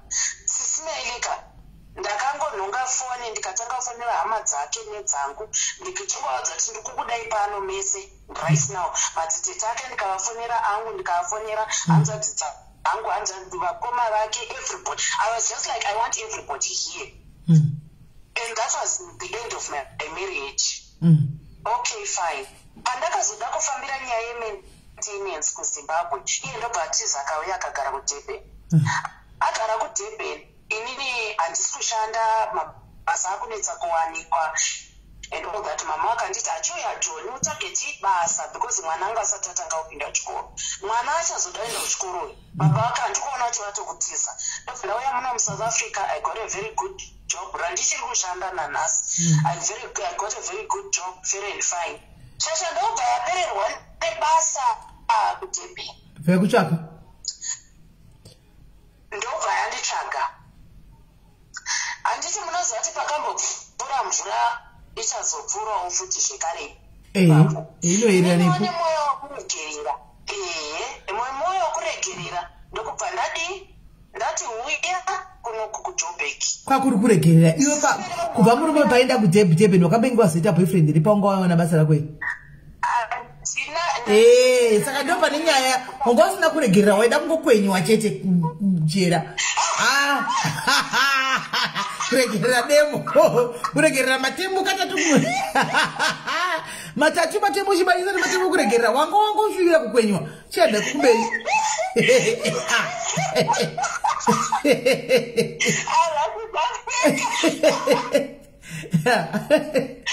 Demo ndiri kutamba naro chiregerera iwe.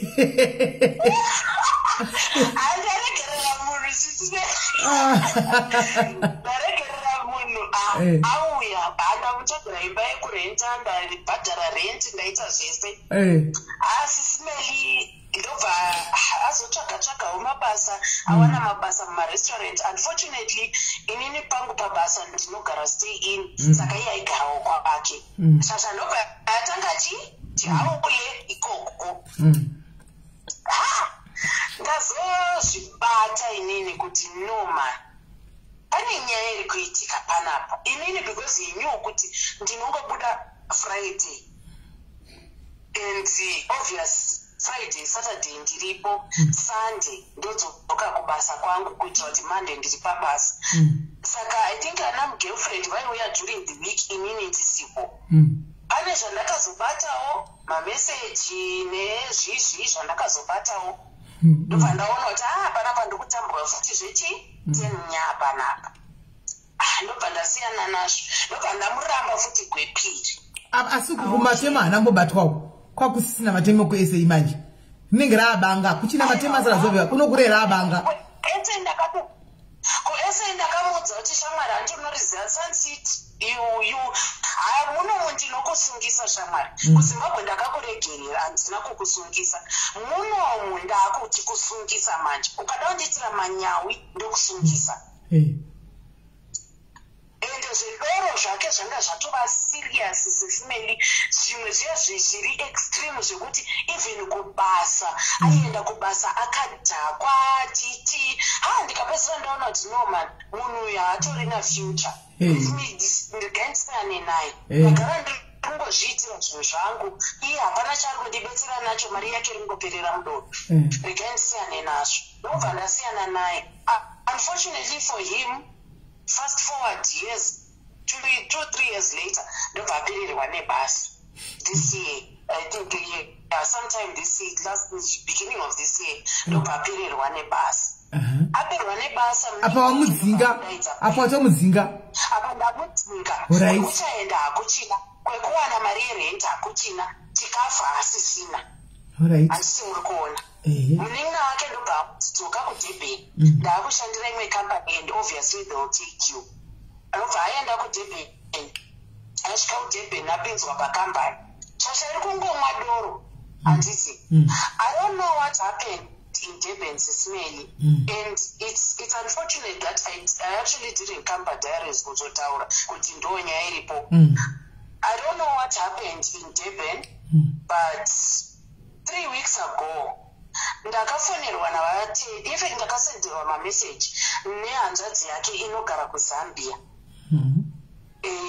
Isu tonditi, nei mai guru, pane munhu ari kundisendera mamessages ari muSouth Africa. But zvaari kutaura handisi kuita sei, handisi kuzvinzwisisa. Saka if you can you please phone number idzi. Mutaure naye mumunzwisise kuti ari kuti chii. And unfortunately at that time I was busy when she was busy sending those messages. Pandakazogara pasi ndakuona mameseji ake. Ndobva ndatora phone number dziya, ndobva ndafonera musisi wacho aifona, aisenda mameseji. Because aitaura naye kuWhatsApp message, kuFacebook messenger. Saka ndafonera musisi yako chii chiri kuitika. Unfortunately, Smelly, he had found my ex-husband dead. Padhoo paflat paanga akugara. Achiuraiwe? Akauraiwa? Haana kuuraiwa Smelly because state yakati inoda postmortem. Postmortem vanga vatiti if we find any evidence of foul play, atikupi chitunha chake. Handisi muri kuona. Saka now unfortunately ndine ndachireceiva manje news dzekuti munhu aita sei afa ashayika. Saka kuti consumption yealcohol yakawandisa muviri wake akafa. Because ivo vari kuti hanzi takawana fridge yake izere nedoro. Uyu womukomana waanosheya naye flat ari kuti hanzi makuseni pandakabuda ndichimboenda somewhere ndakamusiya achimwa doro. Masikati ndikadzoka and I was getting ready for work, he was drinking alcohol. And hanzi ndakatomubvunza kuti kwakanaka here kwauri kumwa doro kudai so. Hanzi akanditi ndine stress dzangusiyana neni. Hanzi ndikatomusiya achimwa futi zvedoro. Saka between then pamukomana wepaari kuti akamusiya kuma 12 iye achienda kushift kwake and kumairi 12 dzeusiku paakadzoka kubva kushift yake mukomana uyu ndopakamuwana akarara padhoo panze anzi between mhena ipapapa chii chakazoitika ine nokuti akazobuda padhoo achienda kupi nobody knows mukomana ari kuti akangomwana akati rabada padhoo saka hanzi ndakangozvidza kuti munhu akaita sei akadhakwa hanzi ndobva ndatomujamba ndikapinda mba ndikagadzika mapepabhegi kangu pasi handi ndikazofunga kuti no man munhu yakarara padhoo panze peflat apane makeys ane wallet ane phone mupocket rega ndimudhonzere mumba handiti muri kuona saka hanzi pandakanoti ndimusumudze kudai so ndobva ndanzwa kuti no man weight yemunhu uyu haisisiri weight iri normal andobva ndadaidza mastudent nesi anorentawo pamaflats papapa hanzi vakatoya vakati no daidzai ambulance veambulance ndo vakazoti no munhu uyu atoenda daidzai mapurisa neveforensic ndokuya kwakaita kukatorwa bhodhi yake patakambodzokerana paya ari mujoburg SIS-MELLY ndanda mujoinisa pafuneral policy yangu and in all this time inini handina kumbozvisa mumusoro kuti ndimubvise pafuneral policy yangu anditi and fortunately for him last year I actually thought about removing him but pandakaenda kumaoffice efuneral police vakanditi no isusu tiri a smaller branch mafomu aunofanira kufida kubvisa munhu pafuneral police yako ari kumain branch and the main branch riri kure so if you can go there unofila ikoko kana kuti uzomirira kusvikira mafomu auya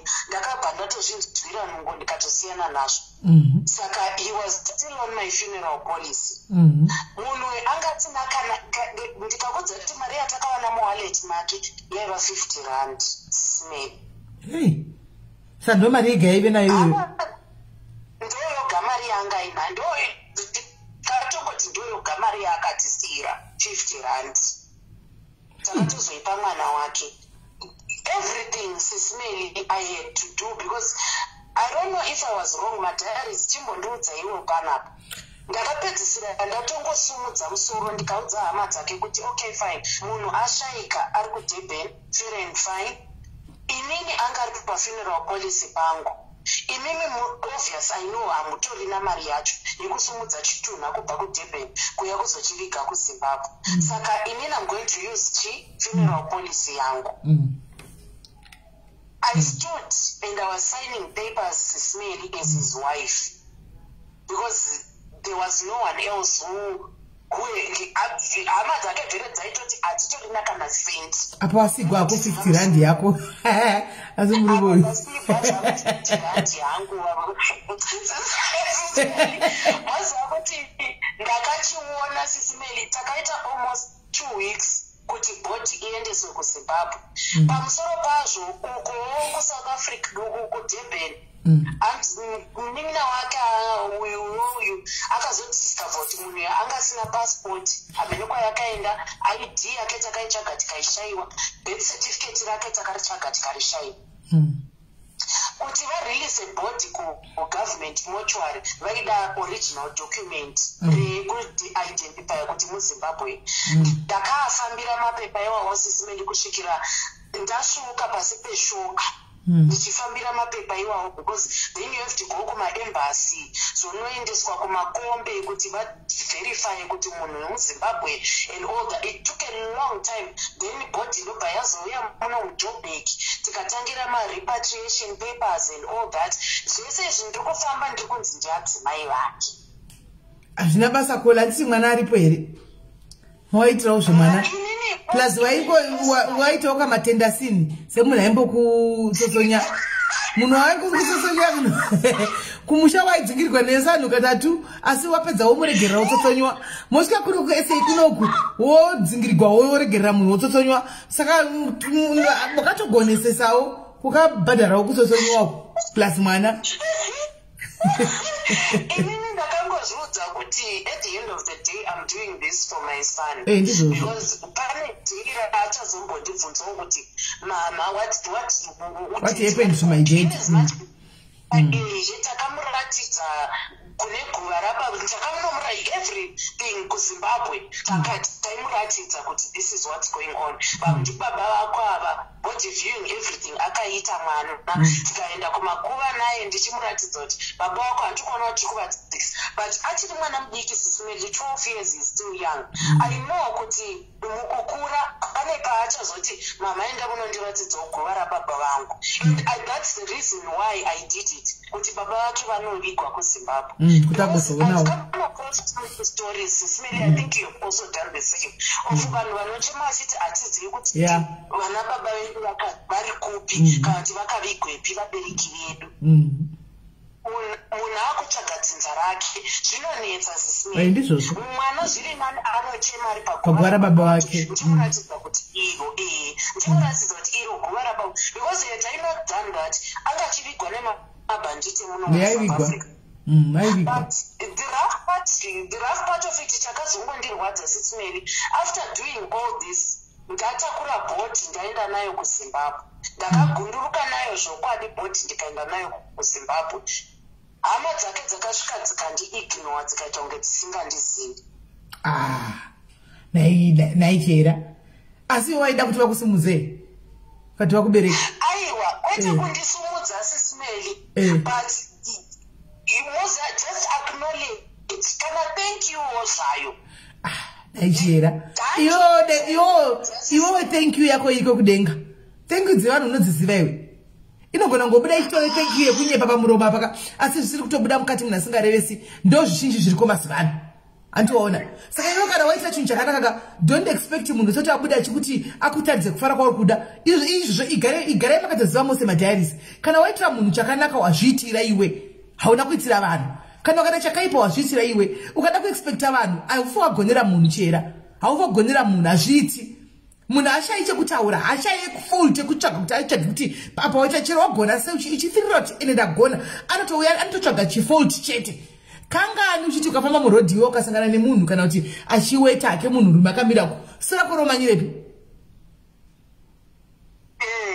romanyirepi romanyira pasini handizi remurume uyu rosiya kana makumbo rosiya kana musoro rongomanyira pasini ipapapo ndo zvinongoita vanhu vanomanyira kunotsvaga chakaipa chakanaka chisi havachioni saka usaexpecta iwe wakatogonesa select for the sake of mwana wako ko zvino chero kadzakura mwana anoziva baba vangu vakashaika vakanovigwa pakati anoenda unonogara baba wake zvokuti kwai hama dzazodika kana kudika iwe wakatopuwa tiki yako naMwari zvevanhu chitosana nazvo nokuti ukatodza zvevanhu noMwari ka hapana kwaunoenda unogara une stress vanhu havatendi nangu kumaDiaries I would just want to say one, don't stay in a relationship in a violence. Don't stay in a relationship you're kuona kuti hazvisi kushanda. You know it doesn't work. Nedzisiro hama dzako dzichanotambisiwa coffin, dzichanotambidziwa coffin. Rako iwewe ende munoshota imimi kumba kwenyu. Ava kwavo vanenge vachiri vakakwana. Ndizvozvo. Saka ngati budei guys, if you're in an abusive relationship, leave it alone. And the red flags are there. Gara akati vatete vangu zuva vakati the red flags after lulalu that tend to pink. But vaive right tete vako ivavo izvo zvititaura kudai somuconversation pa1000 revanhu apa hapana chaiko izvo zvabva kurohwa nhasi izvozvi aripo akindisiwa nhasi arohwa chibhakera checho chokutoti izvozvi zino kana kuti zino riri kusheka kana kuti fesi yakadhinda asi atoregerera izvozvi nhasi usiku anotarisosonywa atoregerera vanhu abuse vananenge uri maabuse otamba iwe haumuudzi kuti siya munhu wakwakuteerera izvozvo izvo unless achita decision ega kuti ndakuda kubuda oga kumuudza kuti uri kurohwa siya agoisiya ningirikiri achiti kwandida kubuda iyo inonzi chikakaka inonzi kudikwana Shakira nyuwene azviiti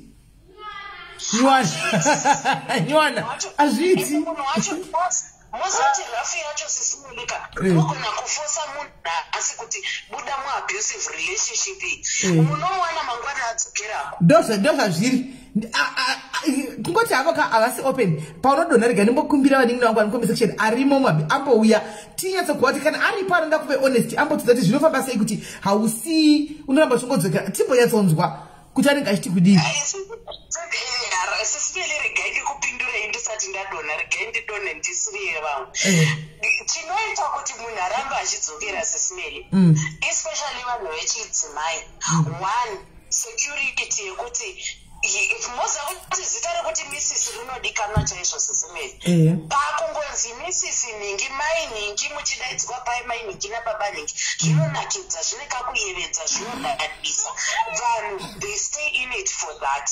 Two, security yekuti murume maybe ndiye ari kushanda iwe hausi kushanda hauna chauinacho. Thinking honestly inini I also thought about it kuti ndikusiya marriage iyi mwana wangu achazovei, but honestly could tell you the truth, kubva grade 0 kusvikira grade nhasi mwana wangu ari kunyora grade 7 baba wake ndikatokuverengera neruoko the number of times that is given me pamwe 200 rand chaiyo kana ma 300 ndinotogona kuzviverenga paruoko 1. He is as good as useless. He was as good as useless. Saka ndaitozvibvunza kuti saka dai ndakagara ndaigarira chii. Iwo wakati kuti wademo ngadi wakafira demo wakatofane demo tikati chatokuverenga pama statistics evamwana because demo iwe usajairira munhu kugara nedemo mumba mission yake yaigarira nedemo mumba ndere demo ichinje kungogara nacho mumba kuti zvidii.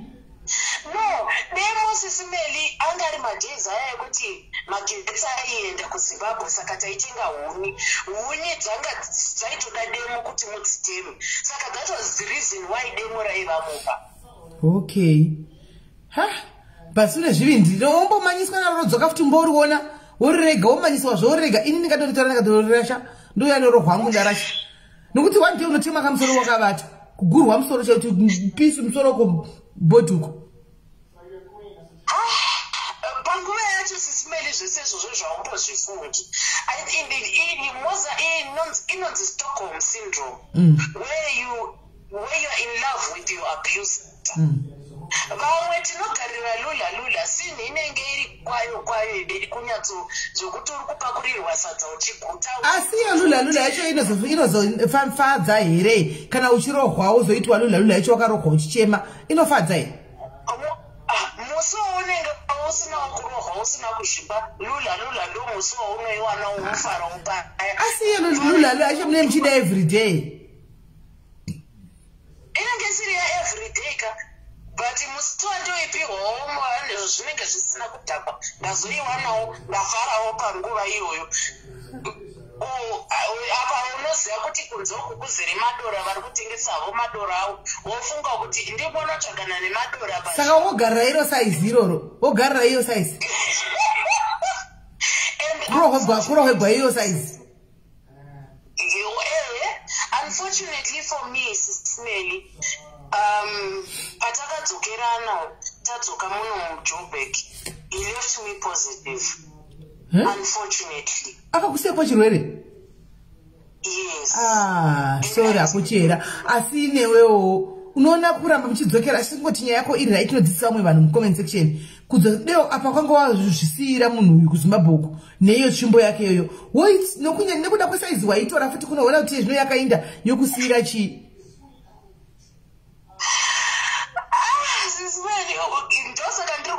Stockholm syndrome. You keep going back to your abusers. Hey, Stockholm syndrome yacho haina kunaka saka. Haina kunaka. Haina kutokunaka sisimeli because if you look at madzimai akawanda anogara abusive relationships, they suffer from havatozvizivi, but they suffer from Stockholm syndrome. You are in love with your abuser. Hey, vamos a renyu mafa. Muzosvinura henyu maafa kana mabhachire pauche kuti ndopanozopera rudo rwacho. Paunozotanga kufunga kuti ndazviitire ndaizvi ndandakagarire mumba umu. It's sad but it's a reality that's there on the ground. Inini I went through it and handitombobhlame madzimai anogara abusive relationships until inini that day that I decided and musi wandakanyatsozviudza sisimeli kuti Nasi is the last day that I'm in this marriage. Is the last day. Mai vangu vakandibvunza vandibvunzazve, are you sure this is what you want to do? And I kept replying the same response. until iwewe waita that decision. And I think unofira mahara shu hanzi kuona murume atakakuchinja chididi unofira mahara siya hazvina nako usiye mai mwana zvina nako handizivi kuti ne I think chimwe chinozoita kuti chinoita kuti vanhu vazongoramba vakagara ipo pamunoti syndrome yenyu Stockholm syndrome iyoyo varambe vagara vari papoka inyaya isisuwo nesuwo vanhu tinozvikonzeresawo tine kakuseka vanhu vanenge vabva kurambwa tichivati returning soldiers aya tichivati vana federation tichivapa mazita saka munhu anobva afunga kuti kunodedzwa nemazita ayaya kunzoku obva achigogara nekutya vanhu handiona isisuwo vanhu vanofambawo kunzoku vanhu vanorarama ngatiregei nyaya yekudzikisira munhu anenge abva kurelationship kana kuti kumurume because ndiye anenge achiziva chaasiyira handi shuwa kune vamwe vana vekuti anozogogarira kuti mafriends angu akuzati ndakarambwa nemurume kana ndakasiya murume ndikoza kupiwa mazita wedre kuti mvana anoshandiswa nevarume vakawanda vana bhuti pamunenge muchiti mvana ipipaya muchidza vakadzika hamusi kuudza vakadzi vanenge muchiudza muri kuudza vana sisi venyu zvakare muri kuudza vana mai venyu kuti mvana because kumba kwenyu I would like to believe kuti kune vana vasikanawo vanenge variko handichimazviona saka siyanai nenyaya ichi yekuudza vakadzi kuti mvana wedre kuti mvana iroro rinenge rine kamwe kadisrespect karinako handichimaona haringori zvakafanana nekuti vakadzi vakuti iwo mune kadora animaona mukadzi akauya akati varume kadora munotongofila offended handimaziona saka isisi vakadzi titofanirwa kuitawo respect kuona nahanzvadzi dzedu idzi totingakuwadza zvemabhurugwa avo everytime kana mutu kana muti kadora zvinovarwadza handichimaona imi vana hanzvadziwo regai kuudza vakadzi kuti mahure handiti nokuti vakadzi vacho vanochiti mahure ava kana kuti mvana hazvingonakidzi nichiudzwa nehanzvadzi you are supposed to be a brother to me wondiudza kuti ndiri hure kana kuti ndiri mvana handiona kuti ndite mvana ndiwe mumwe wako mumwe abi yako murume akandisiya kuti uzonditi mvana inini handiona kuti uzonditi hure inini handi abi yako iwewe murume akaita sewe ndiye akatiza akandisiya handichika nevana kuti unditi hure iwewe saka ngatingotirai kuibhalansisai kuti isusu varumewo hativangoti zvinhu zviri sensitive tivatukire nyaya dzemumabhurugwa mavo handimazvona zvinhu zviri very sensitive havazvidi vana vaida kungofadziwa kunzi mune zihombe chero vasina handimaona tongodzisa kungovadiyo kungovadarowo iyo miwo vana bhudzi muri kangodiwa motiudzawo kuti timabvanawo nemahure handimazvona hazvingonyatsa kungopawo kapichi kakangonaka I think ndo zviripo nokuti vana vari kufira mumamarriages ari abusive nekutya kuti vandakakura navo vese vari mumamarriages ndodzoka ndosekwa mucommunity handika kana zvaabuda pana pachinja from being married to single handimaona anenge ochisekwa pana pakunzi kuti akunge kurambwa kunoshamisira handiona anenge akutupa kusekwa kunzi ndoswa wakadzoka kumurumewe but reason yakadzokera kumurume hatiizivi saka I think ngatingostopa izvo zvezvo endererakomberechera that's true because tinotambura panze apa ukada kulebhuliwa kunzi mvana unozvisherwa ndakatombozotukana nawo mabhuti pafacebook kuti uri kuti mvana uri kuziva here kuti munhu uri kuti mvana chakakonzeresa kuti ave single ari single mother chii you don't know vamwe vakafirwa vamwe veva maabusive relationships saka waida kuti vagare mumaabusive relationships here ndozvawaida kuti tiite here ndoroho hangu ndeibve ndirimo iye hanzvadzi yako ungazviita here ungamubvumira here kuti gara iwewe chete imomomo soronhu waka uri married uri kunzi mrs vazhinji tiri kufira zita rikunzi mrs hanzi namaikewo atara point yakanaka hanzi vakadzi ndimi mufuti munodzana kuti mahure and it's true ipoint iyo iri very valid iyoyo isusu vakadzi mukutukana unoona tiuzana zihure rakazodai zimuroi makamboona asi guys akadzi gatimbozanai chokwadi makamboonawo here vari machitukana mucomment section why zvichitika kwatiri vakadzi isusu chete hatinambosangani vari machitukana mucomment section handisati nambozviona vari machitukana vachiongorana mucomment section handisati but vakadzi maiwekani hondo dzizhinji nezevakadzi varume vakatozojoinawo kutuka vakadzi mushure mekunge vaona kuti isusu vakadzi hatigoni kumirirana pachedu sevakadzi hazviiti tinotukana tiri choga varume vachiokera kudai so ndosavavozopindawo vachitukawo vaona kuti isusu vakadzi pachedu hatigoni kurespektana pachedu hanimaona tinotoudzana kutukana zvakadzika apa tizivani tigoudzana zvakadzika zvokungozvauya musoro kuti tingorwadzisana panguva iyoyo but varume uzviwani I think if point you make kuti we should start right now protecting each other as sisters. Handimona ngatimboita izvo zvita varume timbona ti varume murukona murume wana ati auya achiti ari kuataka mukadzi take naye mese vakadzi kuno ungane papo asiyane nezvokutukana nawo vakadzi handimona vatuki varume chero mukadzi anongoya chingoti ngoti kome mukadzi. I think we have to stop it guys. Kungoenda kungonomudza kuti aiwa kungomusura vanotuka animaona but anenge audzwa chokwadi kana ega munhu akaudzwa chokwadi chero akada kuonderwa pane vanhu achita kunge asingazvinzwi but kana ega anozvifunga kuti but pepe vanhu vanga vachinzwa chokwadi animaona mandiye mukadzi vakadzi ngatimirei kuisisime yekuti tikaona mukadzi achituka toenda kunoroverera maoko toenda kunosekerera mhando dzekupedzisira tiri mhandi pache zvedu regai varume vachititaya vanoda yose ende vanotaya vanoda nesu vakarume yose vanoti ndo panozodzwa mvana mahure mucomment section ukaona vakadzi tichiundurana unoti he ameno tichiundurana toga kokungoti nai sisi wangu nai mnin'ina kana manda kunomonopedzana kuseri wai pane vanhu kuda kuonererwa pane vanhu umwe atobuda tsinga dzekuda kuonererwa nhasi vanoda kumundura pakazara vanhu but tisingazivi kuti tikuzvita mapenzi varume vachiona vanenge vachitoseka ipo indataurwa nemunhu rume ndiye aitaura mucomment section handisirini uyu murume ataura mucomment section vakadzi ngatimbodzidza kuti ukaona munhu kozvino tiri number 1 kumhanya pakangonzi Julie chakati number 1 kuenda kunisa malaughing emoji kunofarira kuseka kufarira kuti mwe mukadzi atukwa pakanzi Melly chakati kana kuti Shelter chakati number 1 kuenda kuti mariona kuno maiona kuti kutegana uyai muone. Come on guys, it's so degrading and so sad kuti vakadzi ndo zvatinoitana pache zvedu mandi mukadzi and we have to stop that guys. Mera moyo I see answer chipi chokupenengura. Yes I penengura because mamwe mapointers tinotomawana panotogwa nemunhu zvataure papo takutofamba naipapo because tesingagoni kuiona ipapo handika it's wrong kuti vanhukadzi ngatitoiti varume ava vadzidze kuti respect awo isusu tikatakata zvirespecta isusu pachedu vakadzi nevarume vachati respect awo handitoona. We don't respect each other as women. And sometimes SIS MELLY, inini ndakuchitaura about my single ladies, especially isusu ma single mothers. Kazhinji SIS MELLY unonyengwa nemunhu panze agokunyepera kuti mukadzi akafa, mukadzi takadivorsa, mukadzi akazoenda, ndakambata achihura, chino nechinongano hopu. Ndifaga diaries avawe vachinyenga nyasha vagondudza kuti Melly ndakatomudzinga takatosiyana paya zvakuzodai. Inini ndabvumawo nekuda kuroorwa handiri kuda kudzokerawo muMelly yechimomwe kunzi Mrs. Ndabvumawo kana mazozvibata imimi SIS MELLY. Stop attacking the woman.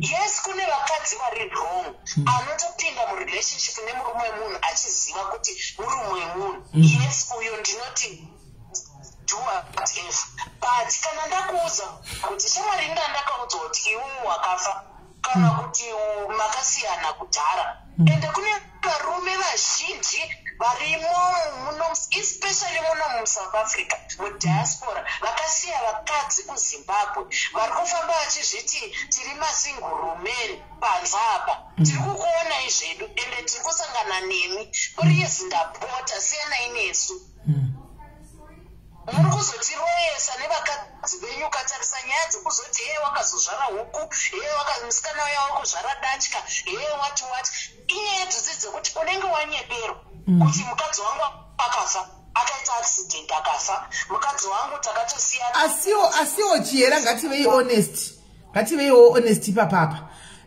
unozati munhu ukachiro kanyengwa nemunhuwo iwe ungaitawo here kana 6 months usingazivi panogara munhu wako uchingoti ndakanyepegwa. No, there are other ways that you can investigate to find out kuti munhu wako ari single here kana kuti hasi ine angoti just feel easy kuti pakuatakana nemumwe mukadzi handika the best nokuti ataka murume because mukadzi yana kuzvinyenga mukadzi yakanyengwa kuti ndiri kuita incident yekuti tiri SIS MELLY murume anenge akasiya like muno muSouth Africa you know a lot of men are here vakadzi vavo vari kuZimbabwe saka ndokona kutoita gore ndichiuya ndichizorara kumba kwemurume mukadzi wake ari kuZimbabwe but hapana one day kuti hapana kuti ukasita gore ugoshaya one day pakudzidza kuti kana phone call inopinda chaiko yemukadzi woripo gore rese gopera kuti dhagwa azviiti maybe coincidence mwari vako kana vakudawo zvinogona kuitika but big. Isusu tinogara mumastay in. Indiri kubasa kwangu iye ari kubasa ari kumba kwake. Ndongozoendawo paweekend. Bantu avoid macalls emukadzi ameno. Kana kuti foni inenge yakaiswa pasilent ameno ikoko. Ndototi ndawana vangani vakadzi SIS MELLY vakatosvika pakunroorwa asi vasingazivi kuti kune mukadzi kuZimbabwe. Kutoita masihalisane muno muSouth Africa but mukadzi ariko kuZimbabwe wozozvidiscover papai mukadzi ako atakana newe and yet wokumudza kuti murume wako iwewe akandiudza kuti iwewe you are past wakafa kana kuti ameno makarambana ameno ikokoko. Yes, it's a two-sided. Asiwo zviri paviriwo nemasmall house kuti kushotesawo vediwe munomboshotesa masmall house ayo munoshotesa mukadzi anoshotesa zvakanaka kana respect achenza kutokudza kuti munhu waudana naye uyu murume wangu tisina naye handichika konzi muchisana naye murume wangu tisina naye kana wangu akanyepegwa sana naye konzi ndosana naye kuti kudi kune murume wembwa anenge achitokupinda kudaro shoma inapedzana nemurume wako sene neni handiwazviona apa tozati uri mukatoshanaka every day akutogara chitokupa movement rese maimwana kuti tafamba takadai masisters unohwana kuisigwa mastatus maimwana saka masingle ladies vanoshotesawo ngataureiwo chokwadi koitawo vana mai vana madhemu makuruwo dzunguwo vana big house kungonzwa kuti usinambotaura nemumwe munhu anenge akanyepegwa zvisho zvakutaura izvizvo haunambotaura nemunhu dzungu kuti atitora nemabhuru ako kuti andetorova munhu andiona makutoenda kunorova munhu papa yamuziva kuti munhu anga asingazivi chokwadi matorova dzungu saka zvingori kwese zviri kwese SIS MELLY zviri kwese asi nini I would rather isusu sevakadzi we gang up against the men. I would rather let's gang up against atikonzeresera uyu because kazhinji isusu tiri vakadzi iri dhuzu maniri marisira rakadaro riri kutora eti usafunga kuti sebig house ka ukauka rova inini chera wofunga kuti wapedzerana nachera mangwana ari kuno plus ukatovarova wavachatisa ndochokwadi kutovarova watovachatisa muwedding chaiyo hachatosiyani because musikana anenge kuti ndakarohwerwa iwewe indachitokusii murume uno zvanenge achitoda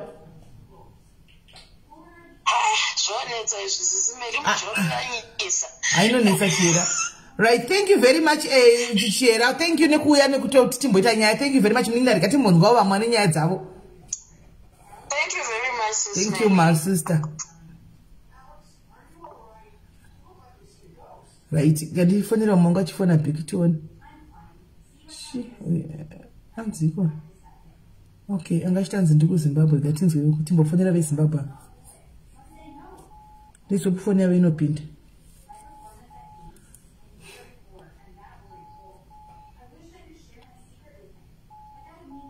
Isingaringi inongoti calling. Ngatise vamwe. Avakunonoka. Ngatise vamwe. Aish, ndichida mufonera yachifona. All right. Let me do.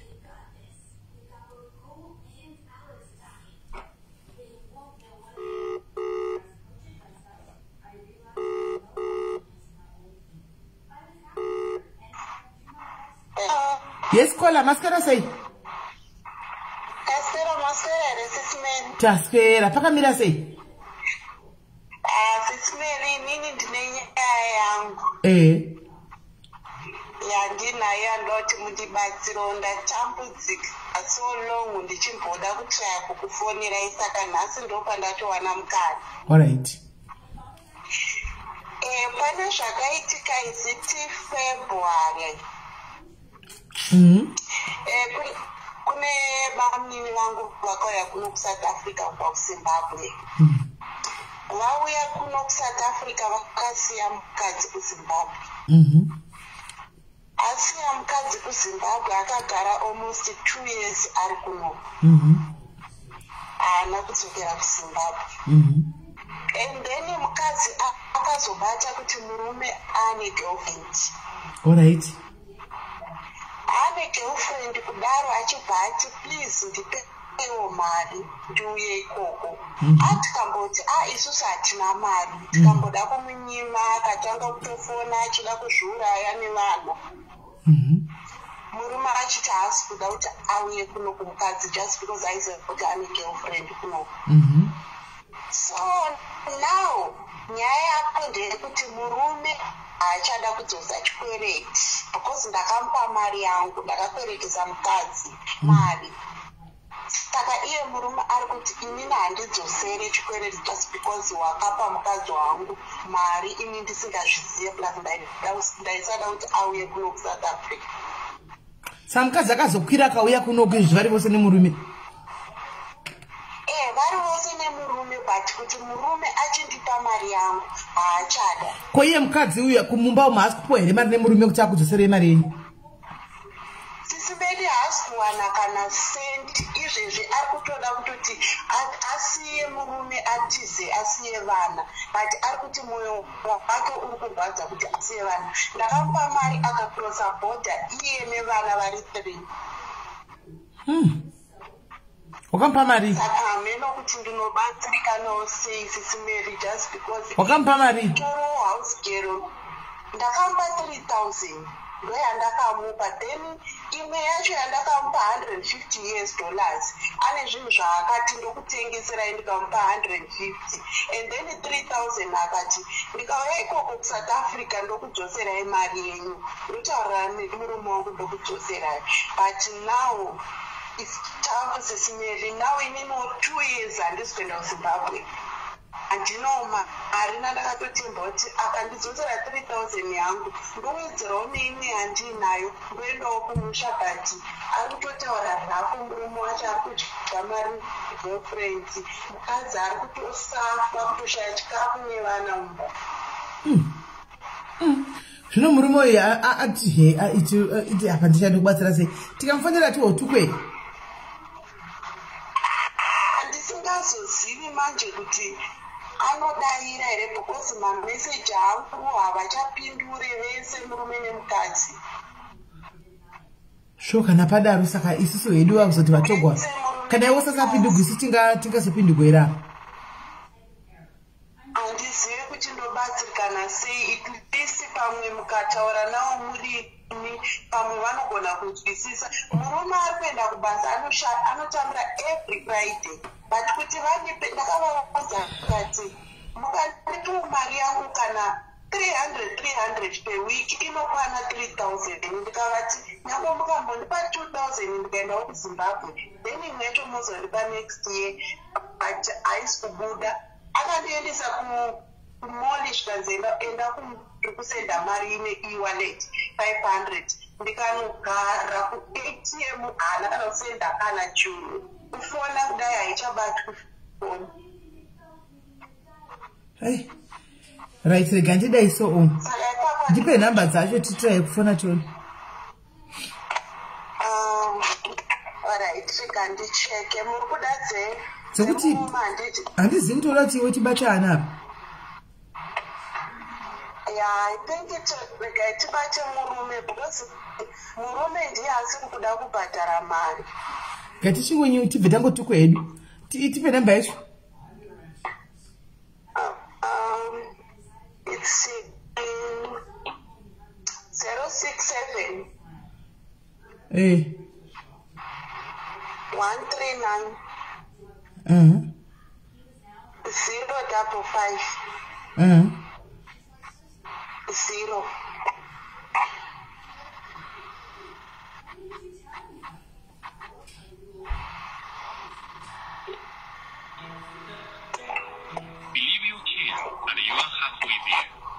Chimnyuta phone yako. Nyuta phone yako. Anonzani? Alright.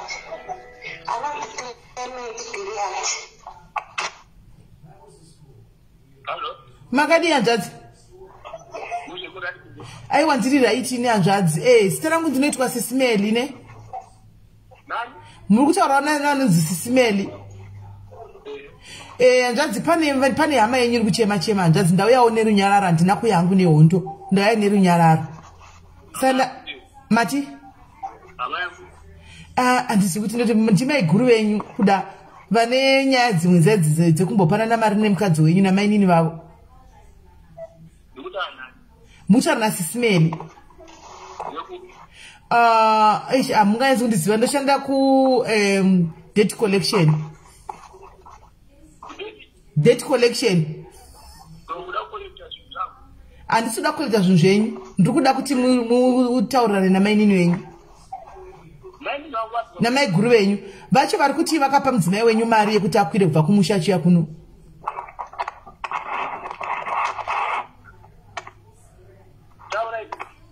Okay, vanga vachikumbira kuti hanzi ndokumbirawo mari. Saka nachichi sevanhu vekumusha tose titaurane zvakanaka, kana zvichiita kuti muvapewo mbijana mbijana, kana muchiziva chikwere chachona muvapewo, kana musingachiziviwo aiwa muchizivi.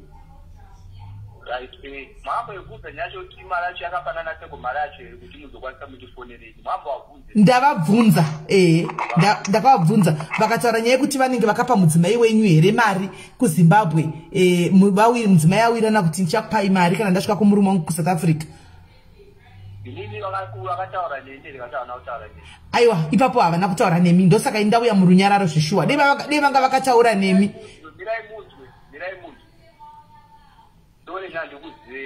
Ayo pakanaka. Right. Inangwa ndifuna kandiza afana kutasi andimukuzwa. Right. Zveshuwa madzii anga iko jiwayo andimukuzwa. Kuti munhu auye kuno. Alright.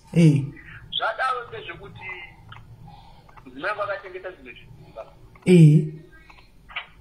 Vatengeta zvinhu zviri kuZimbabwe pai. Zvekuti auye kuno andimukuzwa. So zvadaro vazouya kuno, auya kuno kubva ndamubvunza kuti kune mari ndikungati aiti mari akapiwa neshamwari yangu anozvikiria. Ndikunzwa. Ndikafonera shamwari yangu iye, shamwari yangu ndikaibvunza kuti wakapa mai Simon mari rekanziteti, ndakapa mai Simon mari, ndakapa 100 years.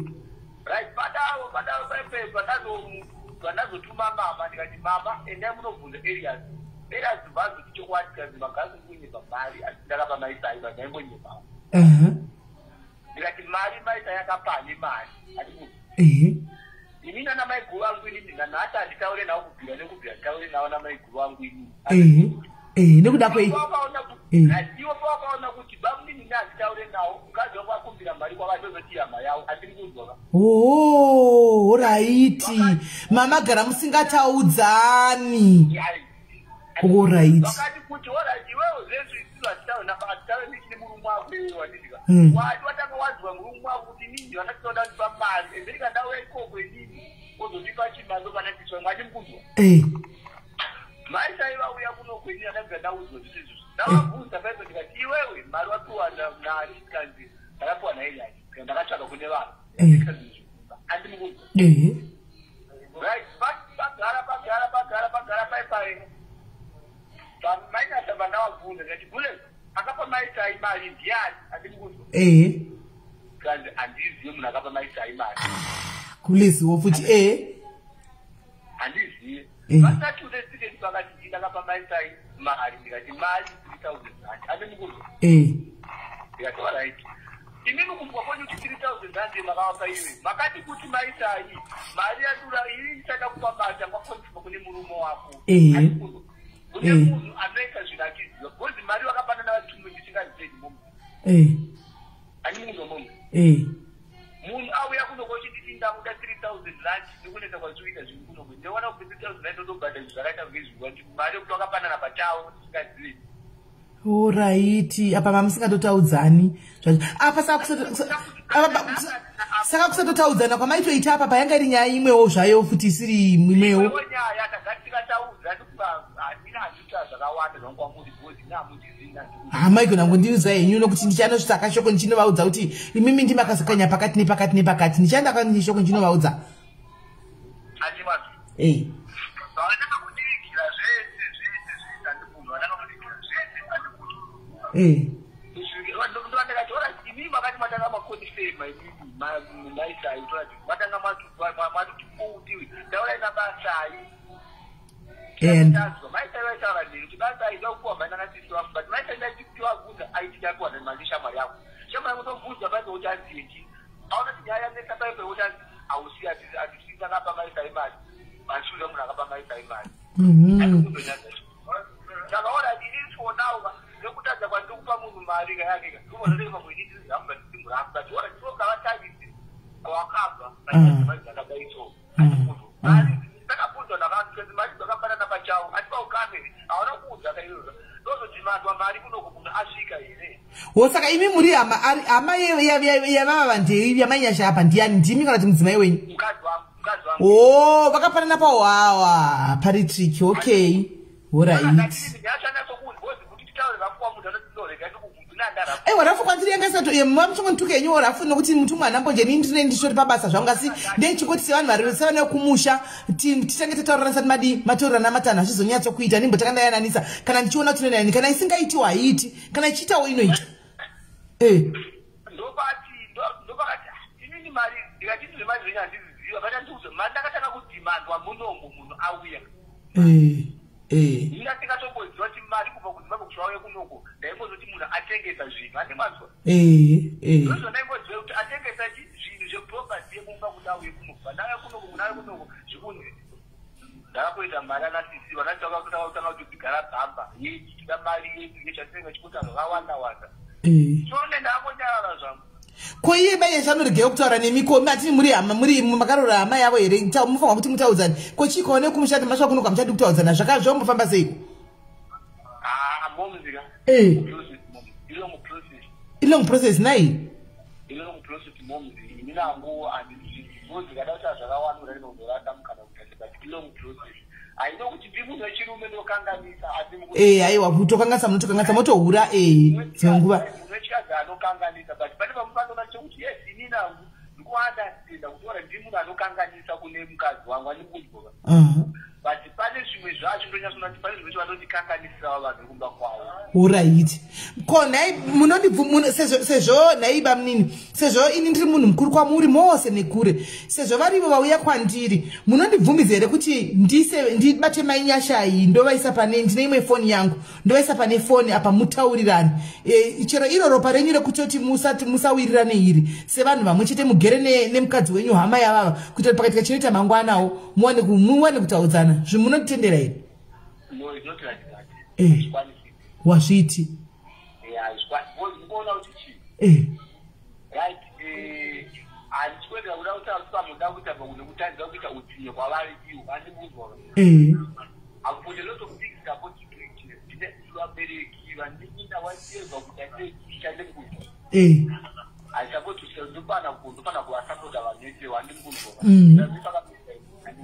vachinondiwaza chekuti mari iyi vana ava aukama koma nemuningina alright muzwa vapambo chete amai vamwe chete ini ndakabvunza mukadzi wangu kusanzimba ndapiwa neshamwari yangu mukadzi wangu anotomboti kuti akachina kusvika auya ati gare ndokatiuda kudzo ndipandakabvunza mainyasi ati kule nduze chokwadi zvakatora mukadzi wangu zvauya kunokuba kwamwe kunokuini nevana mari imwe maisa yakapiwa nani kuti aitese auye kunoko because mari yakuuza kuti akatengesa zvinhu chautikwani kuti yandasikakwane kuya kunoko nevanhu mari akapiwa nani vakati handizive iye kune muzive mari akati handizive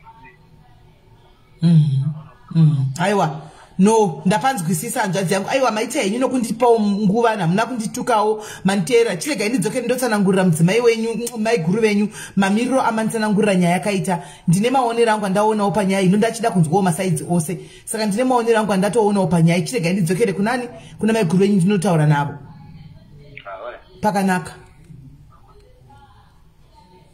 zvanandotopedzerwa airtime yangu naye mina baba vachingotaura zvisinangana nebasa rose hello kola right waiona kuti mara haibudika pandi hautodi kuudziwa kwanzi nokuti problem asiwo mira ndikuudzewo chokwadi muningi wangu chisingaputsi ukama asiwo pakadai soka chero dana ndirina ndaibhadhara shuwa wona mapanana makaita wakapanana mari nemudzimai wavo muning'ina wako handi iye muning'ina wako asina kutaura nani nemurume wake kana kuti iwe usina kutaura mamusingataudzani chekutanga one factor manga musingawirirani musingatotaudzana nabankuru avo handika so waizviziva kuti possibility yekuti ukampa mari muning'ina wako haidzoki because mamusi kutaudzana nabankuru wako handizvona two mukadzi azomumamupa mari auya kunoko mukadzi murume akuti mukadzi akubvudza mari waiwanepi pakubuda vanhu vakawanda wanda kuti ndapiwa naningi mangwana ndapiwa naningi mangwana ndapiwa naningi vanhu vaiva vozoramba kuti aiwa tina kumupa mari handika yozosvika kuti yabuda kuzvita kunge pane zvakanga zvatorukwa Saka ini hangu takazviona kaasi wrong bakuru wako apa kuti varambe kukupa mari. Avasi wrong. Wakaita mistake ndiwe from the word God. At least mukadzi dai akanga akagara akataura nemurume. Chero dai vainetsana aihura ID. Munin'ina wako wangasokwanisa kuti umupe mari iwewe. Kana waimupa mari zvokungozati uri kupa munin'ina wako kuti auye. Yechikwereti pakadai somusikatadzani inonetsa. Inodzokepi? Because apa yakatodliwa nestate apa. You helped your own sister kuti auye. Hauna kupa. You didn't give the husband. You helped your own sister.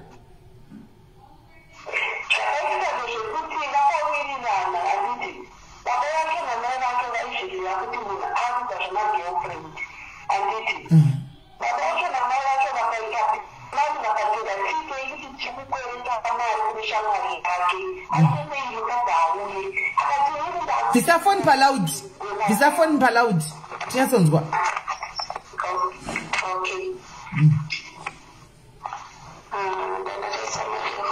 Alright, spisa. Ndatongoda kuti unzwe ndawangori paline nangoda kuti unzwe ndatokurudza kumukata because ndati ATM yakutopera otherwise point yake he has already put his point across kuti mari handiswa because of one he explained fully well wazvinzwa.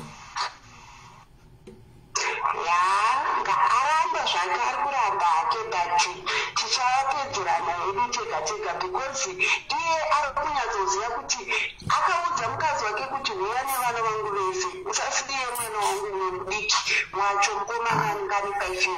Iwe wakuchinjawo nyaya. Iwepo wauya munin'ina wati wakamubatsira munin'ina kumpa mari murume asingazvizivi asingatodi kuti mukadzi avo because aisada kuti mukadzi wake auye because anga negirlfriend. Saka zvokuzoti akazoti huya nevana zvazobuda papi futi apa.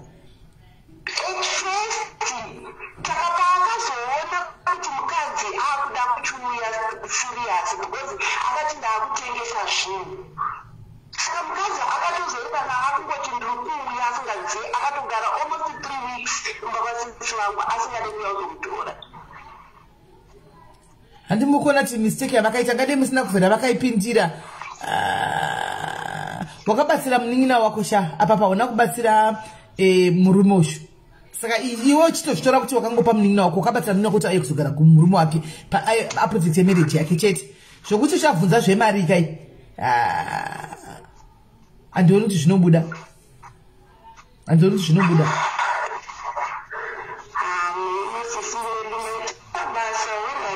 Ko iwe wautodzana namba munin'ina wako sei munovaiteko bamunin'ina wako family kwenyimi?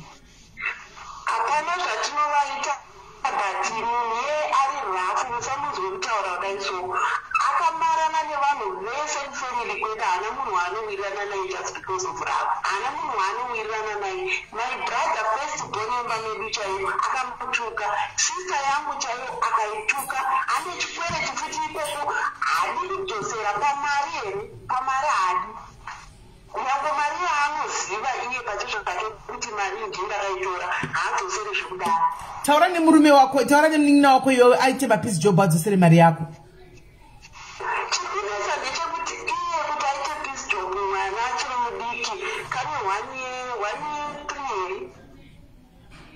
Alright, kana zvisingaiti kuti aite peace job iko zvino. Akaswera kuchikoro izvo zvakuabhusa vana chikafu chaitodzara mumba achienda kudya mari negirlfriend yake yainayo. Alright, kola. But even though kana mukadzi ane mwana mudiki even though iwo toti munin'ina wako wamunzwa kuti ari kutambura akaroorwa kuNigeria. Ari kutambura zvokuti kuNigeria iwe ne 5,000 nayo mumba tiketi kunzi 3,000. Haumupi here? Saka wakapa munin'ina wako kuti akurisa kunoku. Wakapa munin'ina wako kuti auye kunoku. Chete.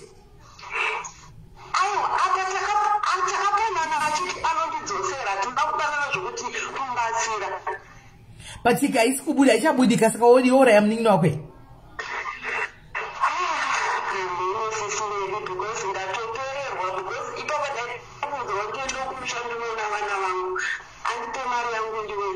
Mara hapana maini nchitoita plan B. Mara hapana ikubuda pamato zviwira. Itai plan B. Anti wato unozvisiva hako. unozviziva hako. Saka iwe chita plan B uinde kumusha unoona vana vako. Ita plan B ichi wakapa munin'ina wako chisiyana nazvo. Uindire mberi nelife yako. Usasala uchitoita stress ne 3000 iyo. Haibudi ndochokwadi chiripo hazvikonyero ega haibudi. Apa.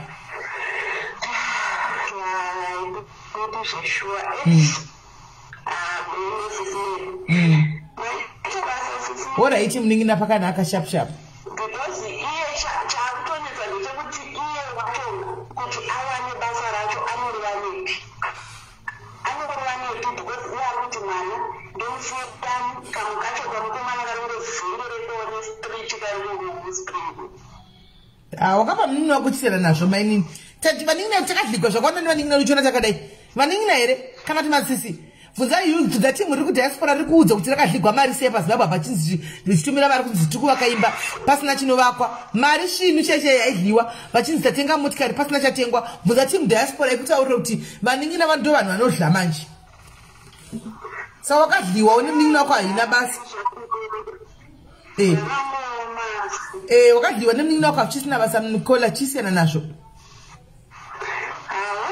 Bora iti iri bo munin'ina sharp sharp. Sharp. Kola hello. What do you say? I want to write in.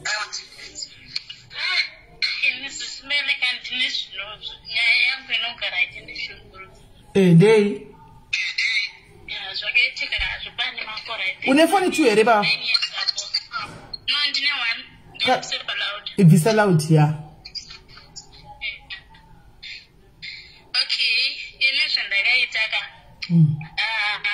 Ndakakura nchigara nadzo vangu because baba vangu vakashayika ndine 5 years. Babedu vakatati family yakawanisa so tete wangu wakatanga wachuza brother yangu second born mubamedu then bomudzidziso choro then baba wachibhozo shayika ndine 5 years then watete bhozo nditora ndine ndagrade 3 vawagara neni so natete wandaigara zviyo zvekuti tiri vanhu vekuti taenda kuchechi saka ndimunhu yengoti ndainzi ndiri mwana anomaona zvichingokura zvakadaro ndokura zvekutoti ndakakura ndakabvusa infect zvekuti anzi wakomana chichichichi zvinhu zvekuti ndaisazviziya ndokutoti sometimes ndaigona kutoti ndikatonzi nemukomana bhosi ndakakura ndine podombe ndikatonzi nemukomana ndokuda ndaitiza zvingaiti uchitiza lulalula ndichitota ndichitotiza wakomana bhosi ndetongo wakura wachinditisu ndakakura ichinzi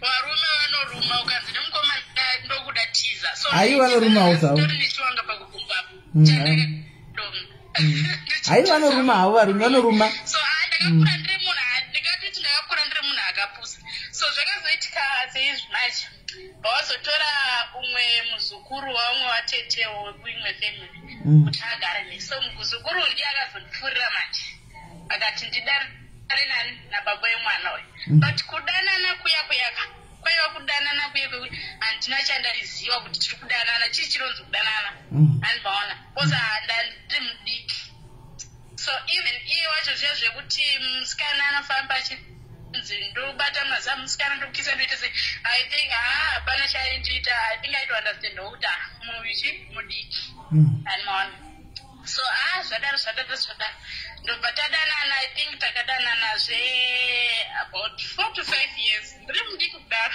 so ndazoti ndaform 4 ndaform 4 baba anonga angakona songonda kona ipapo ndanda ane 17 years then zvadaro sister yake yakabva yauya ndoda kutangira wakatangira nyaya yaSMELLY zvinonyanya ndirwadza sister yake yakabva yauya pachikoro pataienda pamari padhuze nepambapamba so sister yake mwana wosisi wamai vake akabva auya achirwara andimaona so ndiri munhu wekuti anga introdusa kuna mai vake wakutongoti muroora but mandiri ka yes ndaiti ndiri kudare munhu but pandawena ukandikada kufunga kuti baibai ndaiteka notoona kutoti hapana chandaiziva andimaona so ini ndiri munhu wekuti ndiri munhu hangu ane mwoyo wakanaka ndinoregerera andimaona so sisi vaye vakatanga kurwara vachirwara so sometimes ndaitoti apa malunch pipe ndombopota nomboenda chinovaona so I remember one day ndakasvika sisi wai wakatirabhada wazviitira waita sei pandasvika pambe wangori vega amai vabuda waenda kutauni wangosiwo vari vega pandasvika bva ndagezisani vatete vaya uku ndoda kudzokera kuchikoro ndagezisa vatete vaya so ndangangova munhu wekuti changova chijaire chekuti palunch pega pega sechikoro chachiri padhuze ndaitongoenda chiwacheka most of the time ndotopera anoona ndodzokera kuchikoro so mukomana wangu akazoenda kusouth africa aenda kusouth africa ndobva adzoka so paakadzoka paipa semunhu anga ane chijairo chokuti ndaingoenda kumbani kwemukomana ndada kuzikana so musiwo ndo musi wakadambura kawa mzungu animaona ndobva ndarara ikoko ndo musi wandadashurwa amwene makuseni mache iye ndofunga nekutya ndo musi wakatsotsonywa yoyo ndo musi wandatsotsonywa sisimene right saka makuseni ndofunga iye nekutya mate kuti munhu uyu ane 17 years ndoita sei ndogona kusunga pozi yanga by then anga ine 27 years saka ndobva saka mune wakakurumidza kuroora saka mukadzi wemunenge wakanga vatoti maine chichibhebhi riri muteni but tiri kuramba kuenda kumba saka paakandibvisa kumadara ndakaskrima zingeti zvekuti mai vacho vakatobati anogona kusiku uzisasanyiwa iwe waiskrimei iwe waiskrimei nemadzako kauti waichema wainingirira zvekuradza kurwadziwa handinongozwa kana munhu uchiri musikana hapana chandoziva because ndasisati kana ndiangatori mukomana wangu wekutanga iyi alright so zvadaro sisimeli chandingazonyanya kundibhowa okay fine ndatotizira kandokutizira mwana wacho amai vatoti ataende kumwana iwanu ndakumunzwa achipisa mwana wanhu madara mwana kuskrima kwaita mwana waikoyo ndoko munhu apisawo madara asi vana mai vacho vachikuregawo chivata imomo vaiti uri kuitei uri mwana mudiki kudaro vaiti uri kudii no havana kuziva kuti ndirimo kupa wakati vaiti chavakazoziva kuti ndirimo ka ndepandakaskrima vakatoti vakadi kuya vakati uri kuitei mwanasikana pani pamba pangu pamubereki buda vakadi kuya kakudzinga isisimeli but wanga watova usiku zvinhu zvakaitika usiku izvi so zvadaro simeri takagara nditi usiku waitika zvinhu tamuka makuseni then taswera mangwana achona sisimeri takaona vanhu vauya sisimeri takadzingwa pakunge imba munozi ndasirira tete vayavandakazoti apo watachidashugosi kose mangwana wakudzingwa oraita mazvadii ndasirira pano tete vaya vakazoshaika vakashaikira maoko mangu simeri ndichivagezisa tete vaya vashaika pesa apa waindifarira wachita sei ndazodashurwa sisimeri ndamukira yanoizi sisimeri ndakudzingwa apa inini ndakudzingwa ndingati ndidaidzingwa bosi mwana waangadzingwe ka obvious ndikasvika simeri vanhu kuuya vachitidzinga semukomana wamaybe was aindidawo vakati no it's okay ande kwambuya taenda kwambuya uya asvika kwambuya kwambuya tatambirwa unongonzwa mashoko kafoni dzika dzinenge dzatosvika ndatambirwa but waingoona ungoti panapa zvakaoma panapa tagara sisi tagara ndazoita nhombo handina kugara garisarisa ndaita nhombo yakatobata ndikukatsika ndagara paipa yasisimele nhombo yamu tiri vanhu vekuti taigara chimonetsana tinonyanya kugara tumach asati akunetsa zvemagirlfriend vamwe takangoita zve6 months ndobva atotanga kutoita zvemagirlfriends akuta sei akuta sei so ndiri munhu uye wekuti handifariri zvekunyanyotaura ndaingonyarara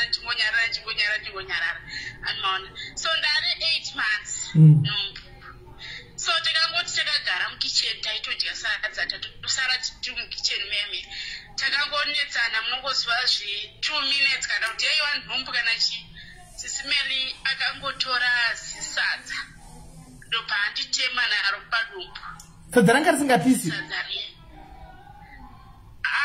sadza zvekupisa handina kuzvisiteerera but zvekurwadziwa ndo zvandakateerera. Okay. Akangotora sadza simeli agonditi naro padumbu ndine nhumbi ine 9 months. Then tagara paipe mudumbu makangorwadza zvezvekurwadza but handina kuziva kuti chichiitika semunhu anga achiri mudiki nhumbu yekuti anga handizivi kuti chii chinonzi nhumbu chii. Nditori mwana mudiki handina chandiri kutoziva. Then after 2 days tinzwe manje mwana ndakungoti ndikagara naiyo chino unotochinzwa utoti chaenda kusaidhuku kugara nesaidhuku chakuenda kusaidhuku. Ndosaka kuclinic manje ndaitombonza dumbu rako rakakurisa unenge une matikisi kana kuti mwana wako mombe munokuziva zvemaclinic ekumusha zvezveana masikati. Saka ndobva ndatobvunza vamwe mainini ndikati nhai mainini ndozvazvinoita here asi kuti kana ichinge yakurisa ndozvazvinoita pautoti handiti mainzi munogona kunge mune matikisi maybe pamwe vaona vachisina space wakanyinyokurisa. Ndikati okay tazozivei kuti mwana ira mudumbu. Nesadza iro riya. So zvadaro nesadza riyo riya SIS MELLY. So zvadaro kusikero kwandaenda ndokwako karorwa amweni wangu anomaona. Saka ndobva ndatoti mangwana ndobva ndatoti ndofanira kuenda kusikero madhezi angu ekusikero asvika chirika ndiende kwamwene kuya kwatakambodzinga tasvika kuya kwega kwamwene kuya kwega handada kuenda ndozvezvekundonge ndo 1 2 3 days ndodzoka kwambuya ndokwatata kutogara. Ndasvika kuya ndangorara musi 1 mangwana makusenda mbuya atotanga kurwadza mai nhumbi yarwadza paya SIS MELLY apa handina chandiri kuziva kuti kurwadza kwechiko nhumbi yatosvika ndazovaudza masikati kuti ine ndiri kuita sei ndiri kurwadziwa ndopauzoti enda kuclinic ande clinic vandiperekedza paclinic paya zvambonetsa ambulenzi yazodaidzwa yauya achingosvikawo ndobva ndatobuditsawo mwana wangu anomaona but handina kuziva kuti ndazvara mwana akafa. Alright. Anomaona so mwana akangotorwa ndobva angoendeswa kwaakaendeswa ndobva ndatorara usiku uye handina mwana.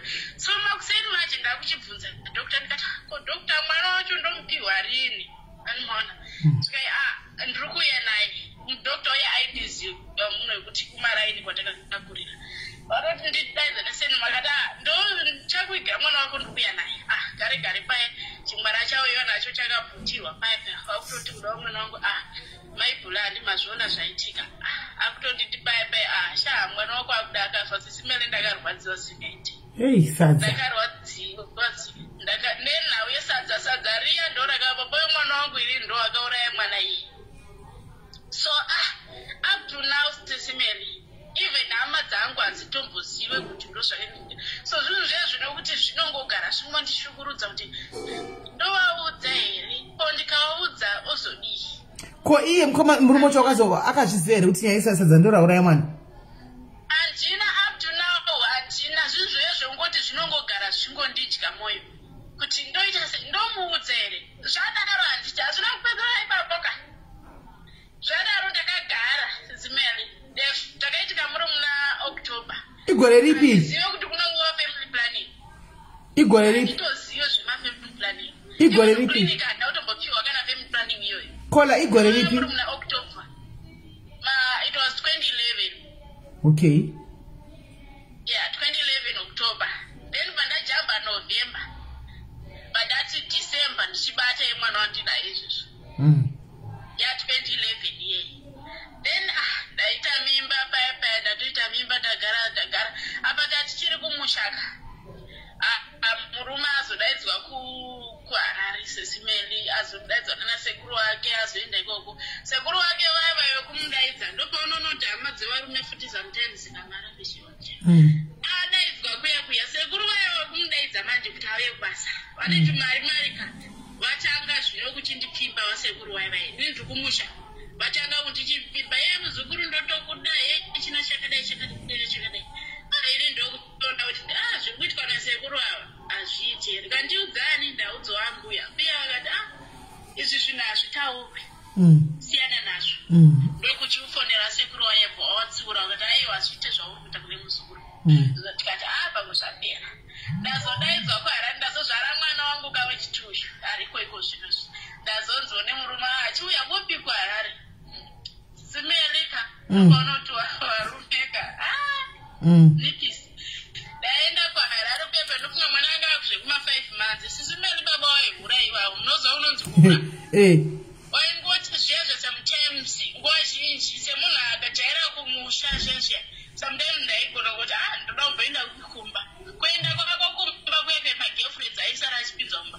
I remember one day ndakatombotsinda negerena ndichida kuenda kumusha then bamukuru wangu vakati no bamunizva muri kuenda kubasa ndoperekedza hani mainini kubasa murume wasisi wangu ndiyo kudaro vatoda alright it's okay yezvo kukupi mwari unofara kuti munhu ari kuenda kumusha ndabuda pamba paye ndakabva ndakanga mafoni mumba simene ndobva ndikadzokerei ndakanga mafoni bamukuru ane mota ndisimene tichisvika pamba ndakatosvika vanhu vatovharirana vatori mumba vachitodashurana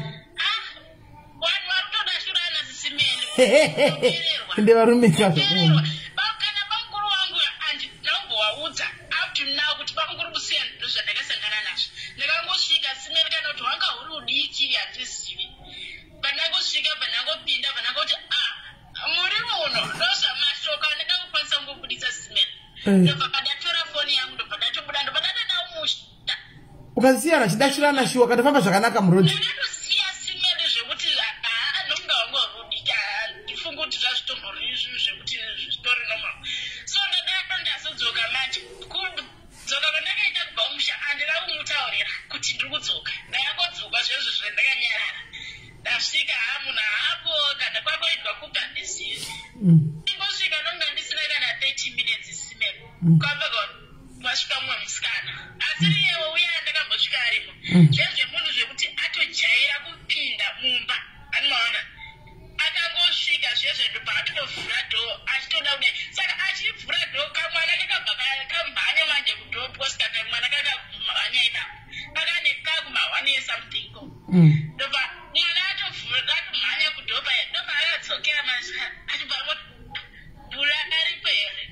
iye murume wakadzi wacho ndobula hapo skanza alright muzomudza kuti ndachimutsvaka vanakoti it's okay sisimeli ndaro tagara bhulo yazouya ndazomudza kuti pane munhu amboya achikutsvaga panapa nakutoda kutoita munhu chichi munhu chichi ndikadaiwaka ndiri kukudzana kuti pane munhu amboya achikutsvaga waimbozva iri gara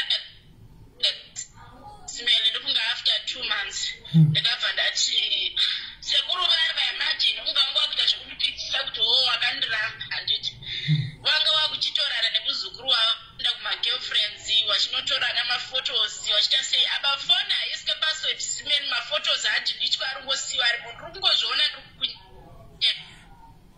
umwe musi manje ndakazorwadziwa masista yangu yanga yamuya sista yangu ndoba takatorara akanoka kuya izvo munhu kupi aenda kugirlfriend simeni apa ronge yakaita akatora mwana maskati ndobva anditi ndiri kuda kuenda kwamaiguru ndikati alright it's okay so mwana wangu aipapa anga akutoti taurei ibaba akakurumidza kutaura zvake ndobva atonditi ndikuenda kwamaiguru ndikati alright izvo kupi simeni munhu ari kuenda kugirlfriend nemwana apa mwana musikana vaenda kugirlfriend kuya wasvika mwana atengerwa zvimachips atengerwa chichichi zvimayogati vanhu vaita zvavanoita mwana akatarisa sisimeri tikangoti sista yangu mwana iwo akaziva sei kuti mwana aiva akatarisa pawana chidashurana kedzwa aizve simeri mwana aiva panga anga ine 2 years 5 months ndobva tatoti takatogara nebebe ndobva tatomuti saka wakatengerwe china naeguru ndiri kubvunza mama ndiri kubvunza mwana animaona mwana ndobva atonditi mama taenda nadhedhi takwira kombi akaita kunge kutaura kwemunhu mukuru sisimene ndobva ari mama takwira kombi nadhedhi bataenda kuna vamwe mama but dhedhi wanditi ndimama iwavo taenda mushopu ndanotengerwa mayogat angu nemaswits angu but apinda mumba mumamama iwavo ndikati mama wapi maiguru meitako here zvikanzi dhedhi wanditi ndimama anomukunzwa mwana waya ne 2 years 5 months ari kutaura izvozvo ndobva ndati saka bwawaita se saka dhedhi wabva wanditigara pasi bva wandipa mayogat angu nemachips iwo ndobva wakwira pamubhedha namama ndobva watanga kudai mwana achiita musimiro nezvanga zvichiitwa nababa negirlfriend nemari ende murume wakadza kutokwana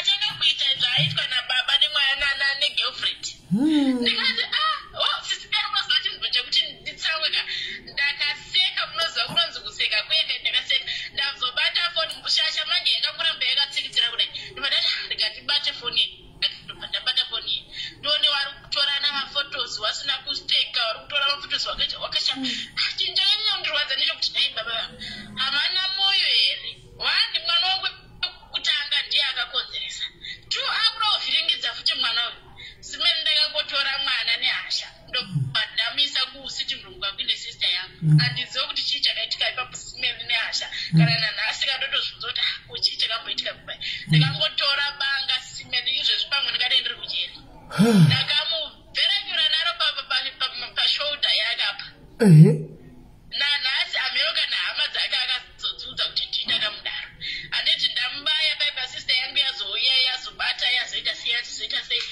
atazogadzisa baibai padatomuti inini zvepanapa arega otsuduruka handiti panzvimbo chekuti munhu apologize simeri kwakuchifonera mai ake kumusha svika ndabata mukadzi wangu nechikomba chake chava chandibaya nebanga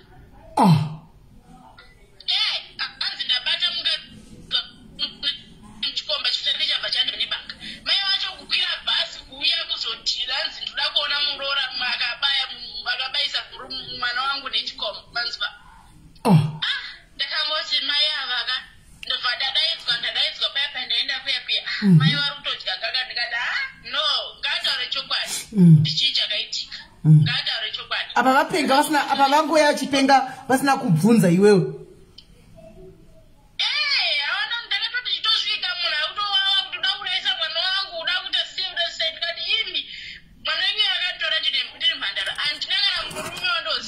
kusvika pari zvino handina mumwe murume wanoziva kunze kwemwana wenyeye akapopota ndikati it's okay so ndikazongoti mumwe musi ndakatongoti but panapa ndirombonyatsogarira chii chaichavi ndobva ndatongoti ndikati no panapa ndiri kushungudzwa munhu wekuti anga kuti akaenda kubasa zvezviya akanoshanda kubasa kuya kaigonotanga nemari waigonopiwa kana 30 years onzi 30 years iyoyo ndoyemari yechikafu chemwedzi vese uku une mwana uda kutenga safe uda kutenga mapamba uda kutenga chikafu chemwana everyday anoona munhu yeye kuti anga kuita zveutsinye zvezve padazongoti mwamuti ndakavarairwa ndakangozvifunga zvezve ndikati no panapaka hapade kutamba kuti ndidzokera kumba manje unozoona zvinoita kuti munhu usataurika sometimes zvakaipa kusaudza vanhu kuti chii chiri kuitika kuti ndidzokere kumbaka handinombobvira ndakakomplain yekuti murume ari kudai vanhu vari kutoti zvese zviright ndazoti ndoita sei ndikati norega ndiende kumba kwebradha yangu ndaenda kumba kwebradha yangu ndibva ndatomuti tsanu ndawana basa inini but ndiri kumbira kuuya ndichisiya mwanangu ndobatoti wataurana nemurume wakabvuma here ndikati abvuma svika iwo alright fine hawana kuzoramba watonda alright fine uyaita sei usiye mwana ndobva ndatenda paipai ndobva ndatosiya mwana wangu popo ndokumusiya kwandakaita kana nehembe dzacho simelandi zive kuti akazodzisa kupi ndokusiya kwakaita murume uyu ndatobva ndomubviro wandakaita iwo igore ripi sisimeni igore ripi it was 2014 saka iye haana kuzombotevera kana kutera haatorina aingoita zvezvo zvekufona achifona but inini zvemwoyo ndanisisina kuzvemwoyo ndanisisina wakanyanya kurwadziwa ende wakanyanya kucheketa zvinhu mumwoyo mako usina wawaiudza mwana hachatombosapoti mwana kana kuti sehaasapoti kana even up to now haana chaanoita kumwana mwana wako akura sei bethi chairo zisimelika ndakatoita kuzototoresa nega mwana bethi ndatonototi baba wesasika munhu asingazi kuti mwana nda bethi mwana akuenda kuchikoro izvezvi kuti mwana ane 8 years ari kupi murume uyu ari kuzimbabwe Yeah. ari kuzimbabwe ndadaro zizimele ndikati murume chada zvapera handiti ndopaurona kuti zvaachitaurwa ka nevakolasi akachifona apa kuti varumika sometimes vanonyepa futi sometimes ndagara ndasigomadaka ndakushanda uchiri kuZimbabwe.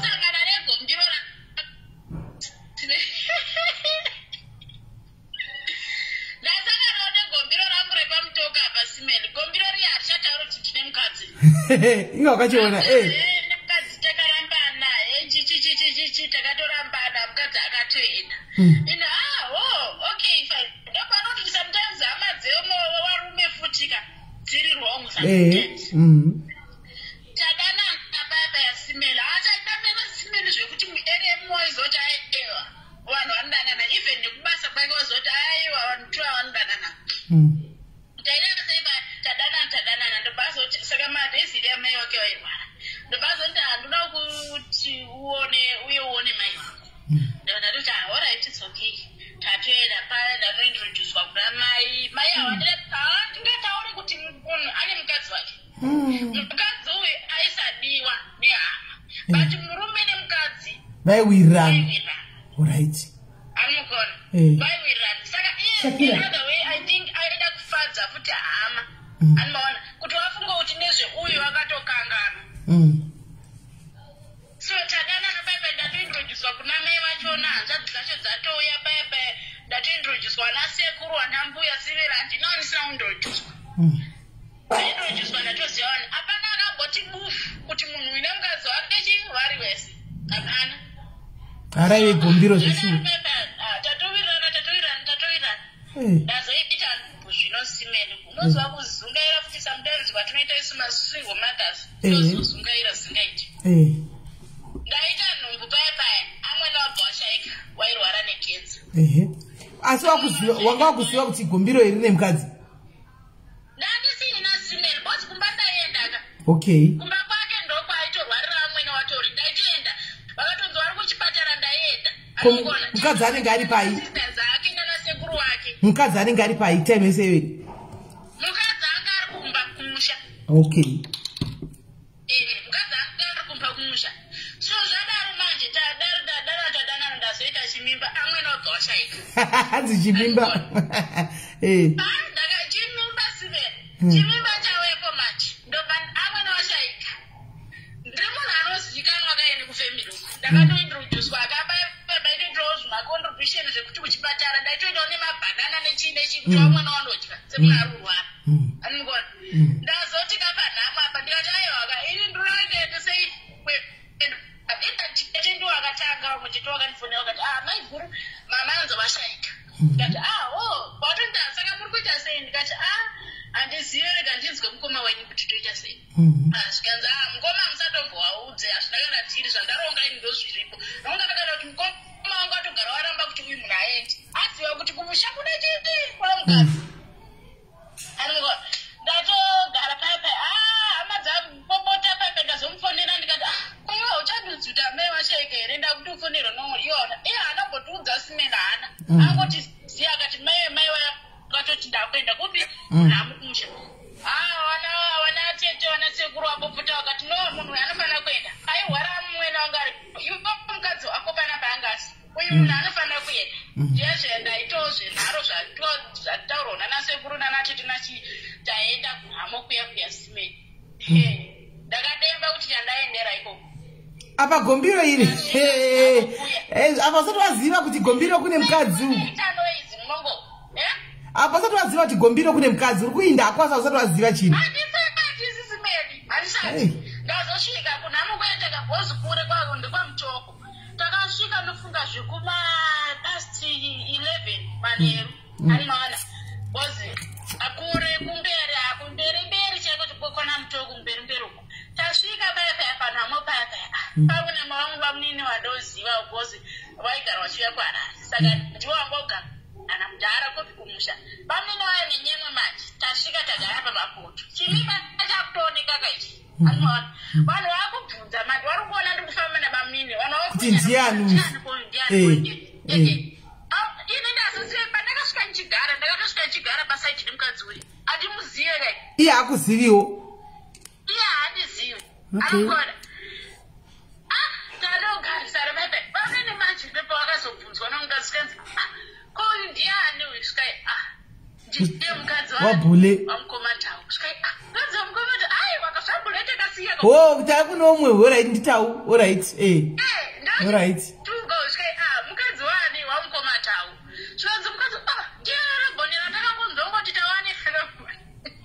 Kwani hello boni?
Koya mumwe.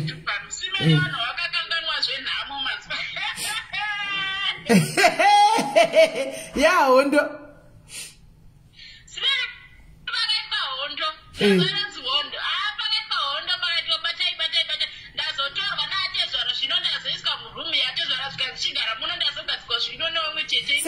Yo waida kurowa here nyama dzemukadzi.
Iwe chipoko wakambochiona unochiziva here? Mira, wakambochiona here unochiziva chipoko iwe? Aiwa, chandiri kuti chipoko chisi bekuteera andakapinda mune vanhu 3. Ndakanyatsoona kuti mune vanhu 3 muno. Ndikidini handina kumborara ndichirwadziwa ende vanhu vangu vakarara. Then umwe wachona ndiye anga ari pasaidi pangu bhozi ini ndandiri pakati pechipoko ichi. Chipoko chachiri kusaidi umwe munhu wochai ari kusaidi then pakwacho umwe anga ari nechekusaidi woku ari mukona. Saka ine ndipinde ndakaona vanhu 3. Then umwe wachona pandakapinda wese wangu wakarara. Then umwe wachona bhazi mukoro unga nekurwadziwa zvematime. Saka apana akambobvira abuda dho usiku ihwohwo. Munonzwa? Saka ane makuseni zvekuma 5 to 5 past 5 munomutswa munzende munochekwa matemperature munochekwa chichieverything kuchipatara. Saka pandakatomuka pepe ndakaona tasara tiri 3 murumu bebe.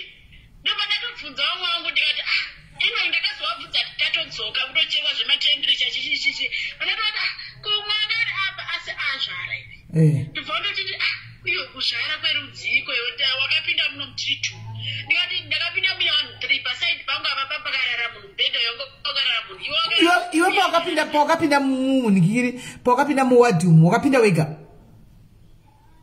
ndakapinda ndiri ndega because nesi uku manje kwandakasvikira kunosvikira vanhu vachirwadziwa kunombotanga kuchekwa vanhu chichimozo chienda kurumu yakati ndokwaunikodzera kuenda vanga vanditi zvona vari kundiita operation because nemarwadziwo andaitwaka anga akanyanya animaona apa pasina kana chibereko chisiri kuvhurika ndopautombodaidza madoctors katrika vachonditi uyu anofanira kuita operation ndopandaramba saka pana nesi wakazouya manje wanzwa ndikuramba kuita operation ndopaundi pasaidi wakati kochipa ndati ndofanira kuitwa operation because chibereko changu hachisi kumboshamba but ndikunyanya kurwadziwa ndo vakanditora vakanditi no iwe because ndaichema zingati ndichiskripa because hei nombiya yakandorwadza ndovanoti iwe chirega chema patikuenda ukoko ndinosvika ndichingokuti ndauya nemunhu then oenda murume wanenge wanzi pinda uko animaona ndokuenda kwandakaita kweme but nesi waya wakakwidza neni musoro kumatiniti kunoiswa vanhu vari kurwadziwa nemimba kweme havana kupinda nemunhu murumu wangoti tichipinda murumu umu animaona saka ndakapinda ndega but ava vaitoziva kuti tiri 3 ini ndakapinda mune vanhu 3 ndiri nowechifo arinokona tapetusara vanhu naro pepeni vanhu vanje kuti no tichiitati 3 takana tiri 3 ndiri kuti no tatiri 4 because vechiwa munhu ndakatoona munhu sesimeni munhu achitorana achitori nenhumbu nhumbu yake itoripo simeni okay murumu atatiri muviri okay fine chandazoziva kuti chipoko wanikatashaya munhu animaona pakusena handinakuona munhu kaidi zogaragara paipai ndazobayiwa zvibainjekisheni chimwana chazozvumurwa paya chazobuda chazoita seya okay fine chimwana chazobudawo chakafa chimwana chacho okay fine zvapera taiswa kumarumu kuya kudoiswa vani muchipatara vanoti vagara vana vanoenda kwawega vane vana vashaika vanoenda kwawega ndikati rega nditange nyaya yangu kandikati guys murumu matatirika ine ndakapinda muine 1-4 mune 1-3 ine ndiro 4 but vanhu vadandoina vati manusika umwabva atoti auziziva kuti panapa panonetsa zviboko here alright panapa panonetsa zviboko chichi tautoti okay fine tazopedza paya manje ndazoudza kwado nhasi muna kufana newhatsapp ningi nangu can talk nhasi ndasangana nemechi yangu aisarenda ningi nangu can talk can reketa anenge afonegwa alright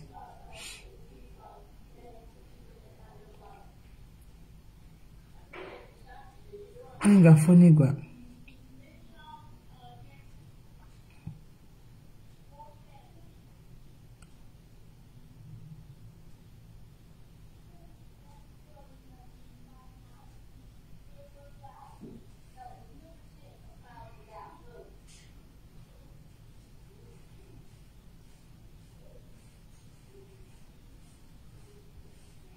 ngafonegwa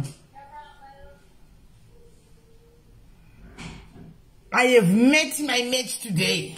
She can talk, but ndinakirwa naye ka achitaura daisani vanakigwa ndiri kuitwa saka zvane ndichitawo guys paya pane ndichitaura paya pane ndichitaura zvane ndichitaita here paya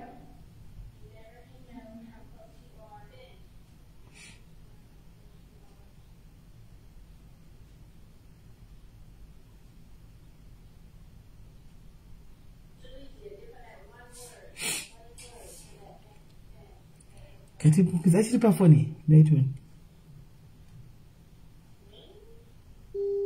yeah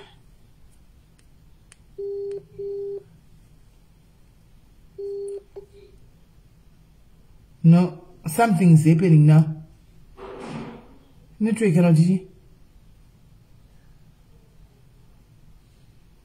pamwe gombiro razviwa rikafona pamwe gombiro rafona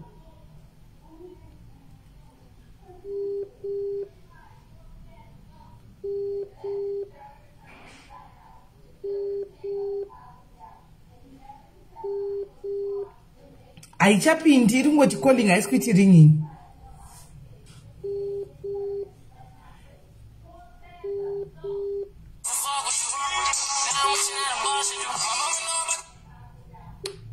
Kola hello. Hello, SIS MELLY makadi. Tiri pala tega ifana ngokutora kola mina zvikufana yake ndifunga network or something aichapindi. Alright, Alright. Ndati zama kufona ndaiona. Ndikestira live ndikutanga ndachinzwa nyaya ya mai Simon na mai guru acha. Ini ndiri mai guru wa mai Sai futi. Okay. Saka ndaita nyatsonzwisa because nyenga ishara basa yapa ndisonyatsoindwisa twari kuedza kuti chii. Muyu mukadzi uyu ndiye mukadzi wababasa wange wababava ndiye munin'ina wenyu mese muri sina mai Sai. Mukuru kuna mai Sai namai Nyashara. Okay, mai Simon akafona ari kuZimbabwe first of all. Achida kuya kunoko. Anditi. Saka afona akakumbira mari ini ndikati handina mari. Ndokubva afonera mai Nyasha.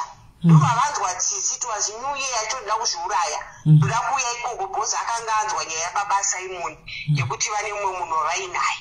Ati maona. Saka ndakaramba ndikati aiwa ina handina mari. Mai Nyasha vakanzwa tsitsi vakati aiwa rega nditese ndikupe mari. But mari handichakupa iyi. Since munhu kukosta board ari kuchaja 4.5. Saka zvandoita ndichatenga zvimwe zvinhu kumba ikoko. Endeni ndokweretesa imwe mwari yekuti uye kuno. Wawira nemurume wako here? Handimurubona. Saka kuti chizva chokwadi mai Simon akanga awira nemurume wake here kana kuti aiwa isa hapana chataiziva. Handimurubona. Saka mai Simon zvadaro zvakanaka akaoneka aigara kumba kwamwene vake ndokwaigara. Vakaonekana naamwene vake akakwira bhazi rake mai Simon akaya kuno. Zvisidei mai Simon paakauya kunoko akubhodha. Munhu akavajambisa akafona akachindipai mari yangu tumire mari yangu mukuru ndikapiwa 3000 namai Nyasha. Ndikaenda ndikanobhadhara kuCheckers. Cash. Handimaona. Hanzvadzi yababa Simon inotozviziva zvese izvi. Kuti mari yakafamba sei yakabva kupi. Hatimaona. After tabhadhara mari kuCheckers, mai Simon vakaaraiva kunoko kuma 2 AM. Hatimaona. Mira kola. Andiselina msati maenda. Ndichinjire ka caption padenga apo. Andiselina ndingochinjire caption padenga apo mungonyora kuti Wednesday. Mungoti Wednesday mvenge party 1 party 2 chawa Friday. Ndichinjire caption. Endera mbere nyu my guru. Alright. Saka vauya mai Simon at 2 AM. Baba Simon vaicommunicate nehanzvadzi yavo vachiudzwa zviri kufamba sei. Ati muri kuona. Isusu tichicommunicate wana mai Sai nehanzvadzi yavo taifambisana. Kuti mai Simon vako vakasvika 2 AM. Vakasvika paMidrand. Ini ndikatora mota pandogara ini pana landlord aripo. Time yeCovid yayi. Bosogara nemupurisa ndiye akati aiwa it's fine. Kana ndakapfeka uniform ndinofamba ndoita se ndonovatora. I paid 500 rand kuti rafiwo ndikangoti sevanhu vari kundibatsira ilate. Mai Simon vakanotorwa nevana vakasvikira mumba mangu inini. Handimanzwa. Vasvikira mumba mangu inini. Mai Simon namai Simon vaicommunicata. Vachitaura nevana vachitaura vachifara nditi. Vasvikira kumba kwangu inini. Ndikafonera baba Simon ndikati alright zvisinei mhuri yenyu yasvika pano. Munofanira kuchuya pano mutore mhuri yenyu ndiripo. Iri weekend because ndoshanda Monday to Friday, Saturday, Sunday and no offer. Chuya mutore mhuri yenyu ndiripo. Tionane tizvo zviri kufamba sei. Baba Simon havana kuda kuya vakacha vakati ndinorohwa. Ndikati munogorohwa nei? Iwe unoziva mhosva yako kuti uda kurohwa. Uyai mutore mhuri yenyu yokuti hapana pandorama ndichigara nemhuri yenyu. Baba Sai. Handimaona. Basa havana kuuya. Basa vakazotaimbira Monday ndauya ndakuno. Kumasa I think vakagara 1 week kumba. Basa imo ndikuzoya the following week iri Monday. Handimanzwa. Basa imo wiki rese iroro havana chavakatumira vane mwana vana 2 handina basa nekuchengeta vana vakangofanana kuti vana vangu handiti. Everything mapampasi porridge zvese ndaitenga sevana vangu handina basa nazvo izvozvo. Handimaona. Akauya akatora vana vake akaenda iri Monday. Zvakanaka gulezi ndatora family yangu ndaenda ndikati alright zviri right. Torai mhuri yemende munoita sei munonera pamwe.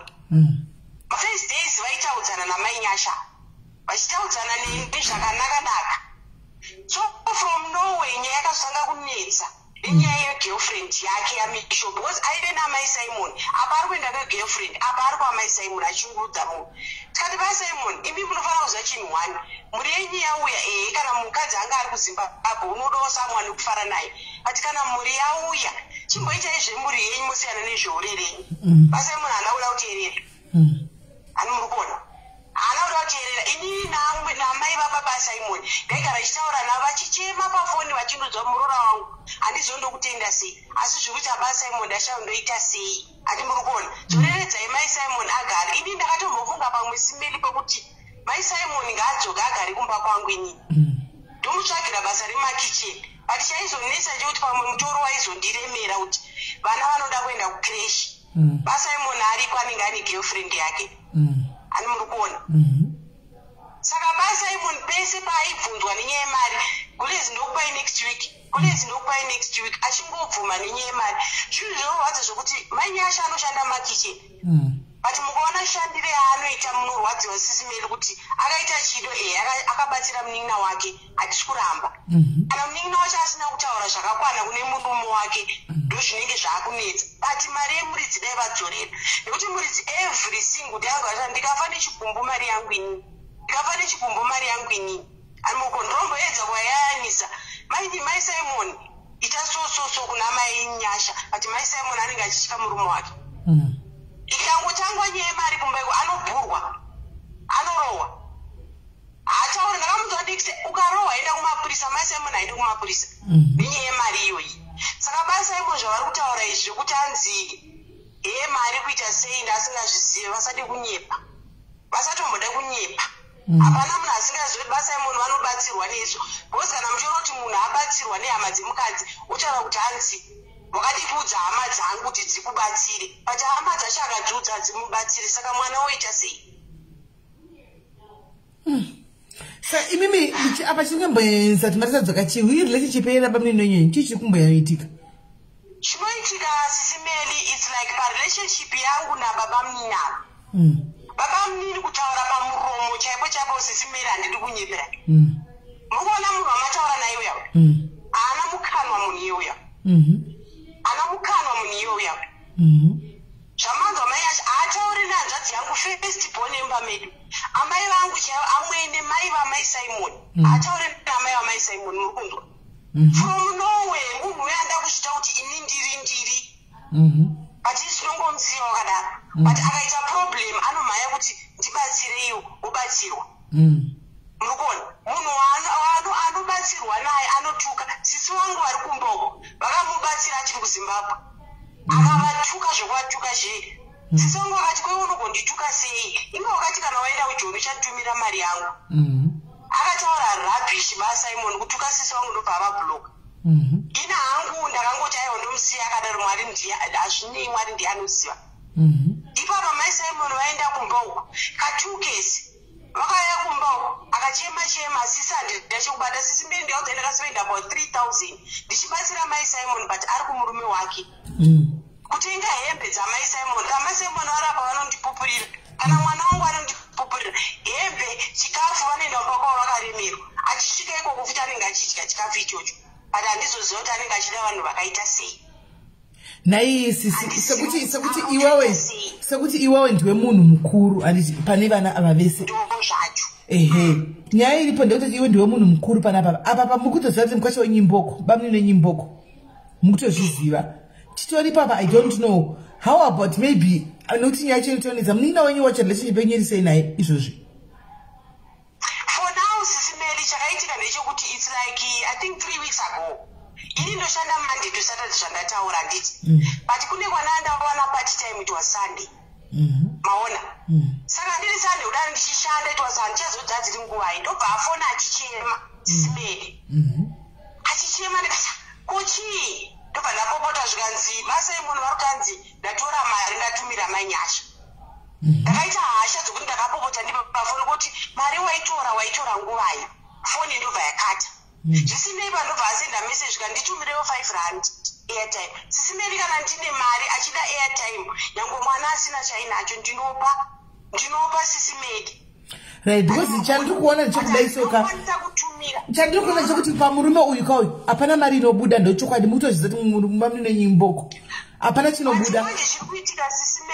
It's like mari haibudeka but zvaari kuita is wrong because ezvinozvo muri kuona kuti chii mhuri yake anayo mumba. Yes, my Simon, she was wrong, haana kumuudza chokwadi zvakafamba sei, but mari yemuridzi dai vadzorera nekuti izvozvi kana amai kumba unogara uchita basa Simon ngozi yanguka haiperi.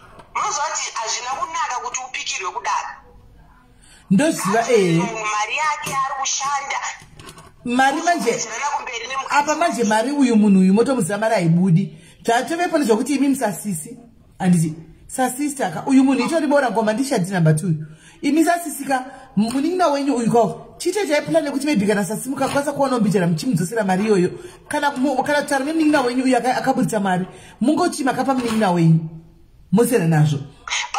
Simeni moza chiri kuitika pana achitaa kuti akafona achichema handiti apa ari kukumbira 8 rand handiti handina kuresponda because ndaive kubasa kubva ipapo ndiyaudzai munin'ina wangu ataure nei amuri kunzwa. Ndosaka ndiri kuti iwe uchitaura nemunin'ina wako uyu afona uchina mainyasha mungozviudza kuti munin'ina iwe semukoma munin'ina mari inoshandwa imwe takapa Jesu munin'ina wenyu ushu makapa munin'ina wenyu but kupa Jesu kwacho manje munhu wacho basi simbeleka ndikudze chino ari kutojairira zvomodi iye akatora kuZimbabwe haasi kuda kudzora ikwasisi vangu ezvinoatora munhu ari kutamburira kushanda makicheni topinda na6 o'clock achipedza kuma 9-10 usiku handiti but kuti adzorere mari ari kungorwadza kudzora kuti mhuri yangu okay fine pakakanganisika maiguru ndichakudzorera mari yenyu hafu dai angodaro odzorera munhu mari yake nekuti every single day munhu arikugara achichema mari yake. Sometimes unonzwa tsitsi ndoshanda padhuze naye ndiri kuzarirwa ndoita sei ndiri kutadza kurara mwoyo wake uri kumhanya saka handizivi kuti ada kuti tiite sei pamari pega haibude haabudisi mari but munhu wake baba Simon ari wrong zvomomudii ndo pane nyaya ari wrong gona kuva wrong asi momuita sei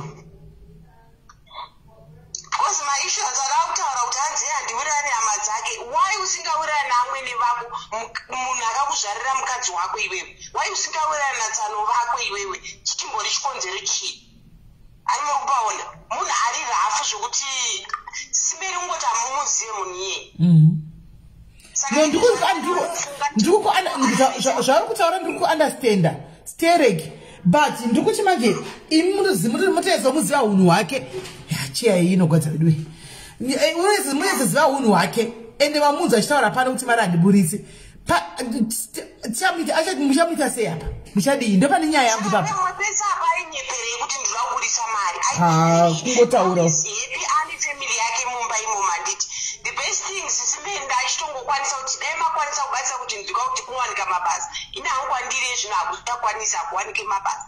Mai Simon ngaashande adzorere mari yemunhu anoda here kushanda Mai Simon wacho anoda here kushanda first question anoda here kushanda Mai Simon ari kuda basa kutsvaga basa anogara achirema every single day ndoda basa kwakana ari wana saka mwana anosiya nani crash anoenda mwana anosiya nani anoendesa kucrash anoendesa mukreshi mudhuze mune maZimbabwe arimo imomo oendesa mwana wake otsvaga stay out oshanda kana akwanisa kubhadhara mari yemuridzi zvodzokera munoma.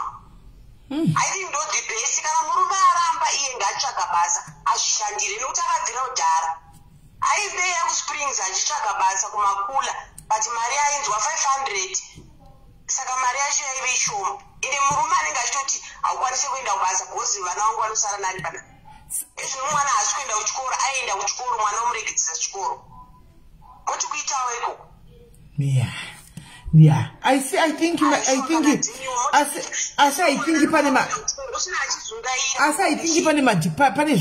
pane madipa issues than amuri kutaura imi pane zvinhu zviri deeper than zvamuri kutiudza panapa because ukasa uyu angangoti zvivindi zvongoti ini mari handiburitsi apa obva arege kutedza nemhuri yose yemukadzi pane zvimwe zviri kuitika zviripo pane zviripo wake chete saka isu hatizivi kuti takamuitei munhu uye ari stubborn 3,000 rand atori stubborn anogona isinoti kuti mudherera nekuti ndimamnini aiwa tidaro kuti abve kuzimbabwe munhu asingafungi asina brain muri kunzwa SIS MELLY kuti abve kuzimbabwe akasvikira mbamani murume akasvikira mbamangwini amurikona. But you Sasisi Vakura, I think you need to talk to my side.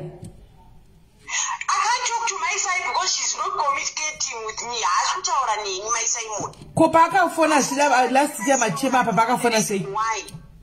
Pakafona chema pakataura newe pai. Ndosandi kuti pakafona chema WhatsApp call. Ndofazo senda ndishumire 5 rand airtime. Ukaipapa anazombotaura neni my Simon. Sure. Saka handizive kuti nyaya yacho inopera sei kana kuti tomboisa kumapurisa here handizotoita sei. Mune written agreement.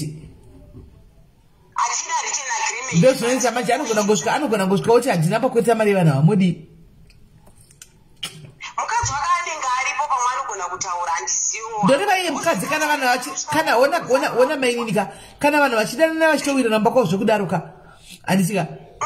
Anogona kusvika kumapurisa kakutokurambira kutoti ina handina bhokuti puwa mari nasisi wangu achida kutofadza murume wake anogona kusvita inenge rava manje yewed against their wed zvatopera hapana evidence modi. But muriza kugara chima mari yake evhutema zvichatinesa tese mangwana kana amai chavari kugara chima munyaya yemari yemuridzi. Saka inini the best thing I think maisai kungotsvaga basa woshanda vodzorera mari yemunhu and then zvopera. Manje basa rimwe anenge achida rekudzokera kumba manje ini mabasa ndohwamasteini izvozvi kune munhu atoda munhu webasa kwasinde kune imwe province uko atomboya mivhisi vakati ndotsvaga musikana webasa stay out I think bozi mwana wake achiri mudiki dai takangoziva kanguva yega akatsvaga basa akasiya vana kuZimbabwe but aingoti ndiri kuendawo kumba kwangu kune murume wangu asingazoti ari kunobondera manje handizivi manje zoti stay out amene ari kuJoburg ari kuSprings. Handizivi ndikangonzwa kunzvimbo idzodzo ndichakudzai but ndisandambonzwa kuna Springs handisati zvakaoma SIS MELLY zvakaoma mune maissues chaiwo chaiwo kumba kwenyu nabamnini wenyama.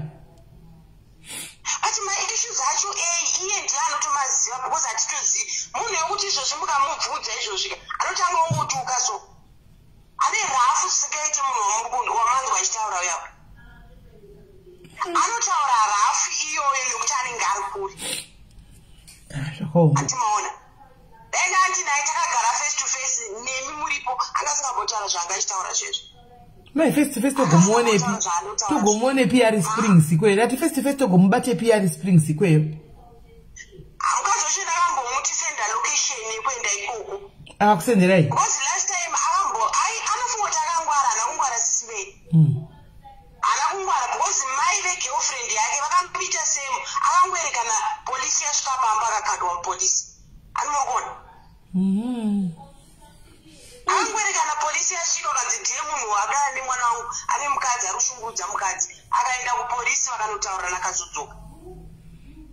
Saka handizivi kuti unhu hwake unhu rudzi handitozivi but anyway mambo handizivi ndaipaitwa sei handitozivi topererwa.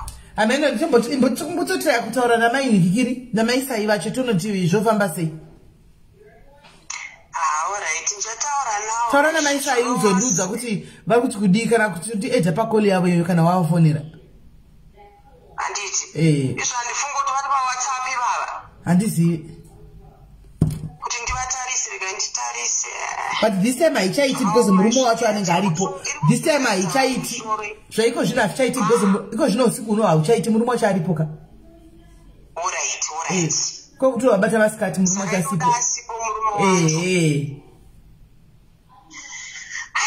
Alright SIS MELLY. Alright Kola, thank you very much. Thank you. Alright murara mushi. Sharp newewo yane chinonzi ndechekuti mari dzese dzigaizi ndo dzinenge dzichoshandigwa nevanhu kunoko. Saka mari yemunhu anenge akatasira kuti ndo mari yangu iyoyo hanimaona yekuti ndiite maplans angu saka panenge potonetsa hanimaona ndo mari dzanenge vachishandira idzodzidzi. Kola angati ndimufonere zvino ichaita here baba.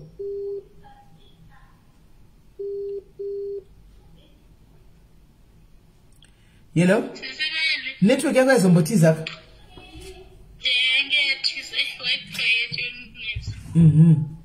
Atipedzise nyaya yedu ndobva zvadii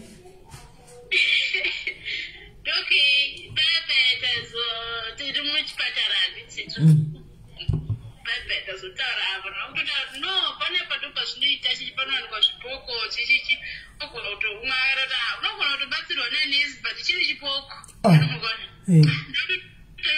saka chipoko chaikaite ndakapinda okay fine murume azofonerwa mbaya paya kuti ndindakatomufonera ipi ndatomuti ndane mwana ukupreparation hasati atenga anogona kwaza kuti pane mwana wokumanje achikati mwana 5 months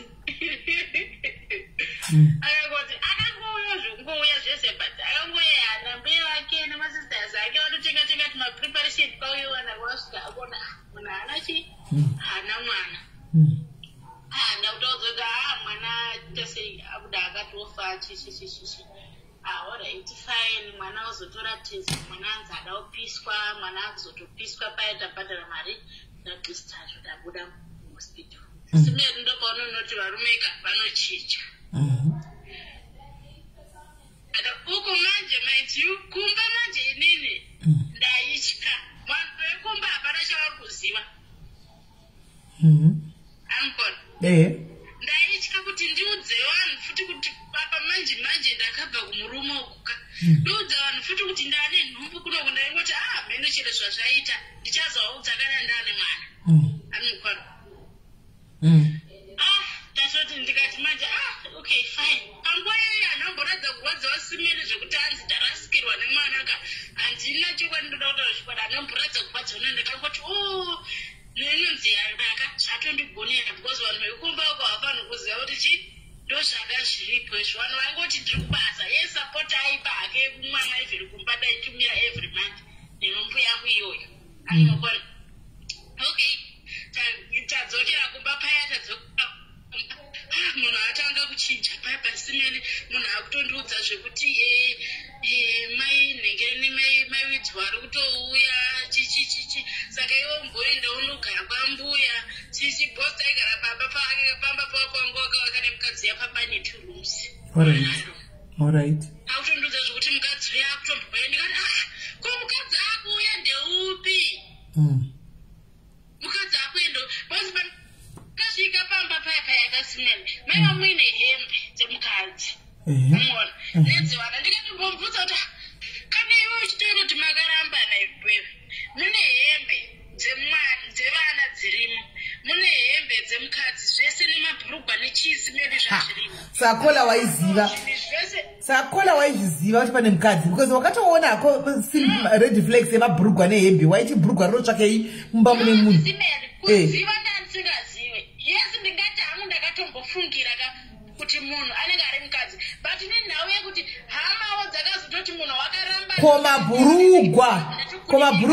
komabhurugwa wakaona waiti ndiani chindinzwai zvandakamuita ndakamuti noko hembe idzi dzichiri kuitei aigona akati kuramba ndakatakaite ndakakutorambada munhu aenda kumusha saka ndokuti ndikawana mari nemukana dongo haya rori kana kuti ndotaura naye pabhazi doisa zvinhu zvemunhu chi pabhazi zvoenda anomukudzwa okay nehamawo dzazotoya dzazotaura kuti nono hapatomborina zviripo zvitopurana kuti zviende kupi zviende kumusha vakoma wake simene wana mbuya wana chete hanzvadzi dzake including mai wake baba wake vese vaitaura kuti vanhu vakaramba mukunzwa saka inini zvokuzofungira kuti ndichiwo vanhu vachiri veseka papasina because hama dzese dzaitaura kuti vanhu vakaramba because mukadzi uyo aisadiwa nehama amukona so okay fine munhu azotaura kuti mukadzi ada kuuya ndikambotaka nchinzi ada kuuya kuti tipedzerana atakure zvinhu zvake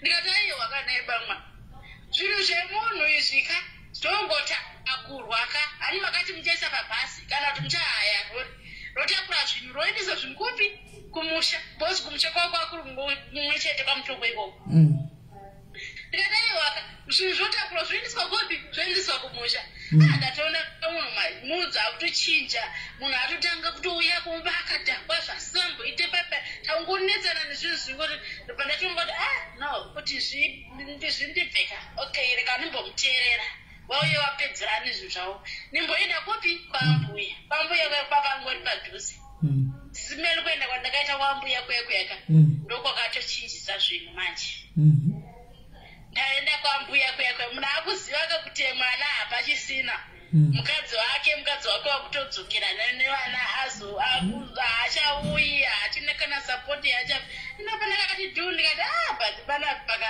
ndinenge ndiri kuitiswa ini panapa ndikati as long because family yangu hapana chavari kuziva ka it's better kuti nditsvike zvangu basa ndishande zvitore nani ndopandakatanga kuti kutsvaga basa nambuya wayo taiwirirana mbuya ndobva watombondi udaidzawo kubasa kwawako ine shopi yawo mutauni yaitengesa mapatsi emuta vadonti muzukuru imboya ushandishandei umbotsvaga chiwiri ndikati umbobvawo stress ndikati alright fine ndatoenda kushopi kwambuya ndakutanga kushanda ndopandakazotona kuti panapa mukadzi uye azouya manje achitozogara manje zvekutogara zvekuti atova mukadzi nemurume ndatombobvudza vana chete manje ndikati kuendeipi kuenda musina undiudza kuti chi munhu ane mukadzi wake nemukadzi wake watorana isusu hatinambodza kuti wachadzokerana chichichichi vakutoita izipo wanga usingazivi amene kuti wanga usingazivo here kana kuti chi saka vamwe sekuru ndo wakazonditi no mukadzi uyu adiwe nehama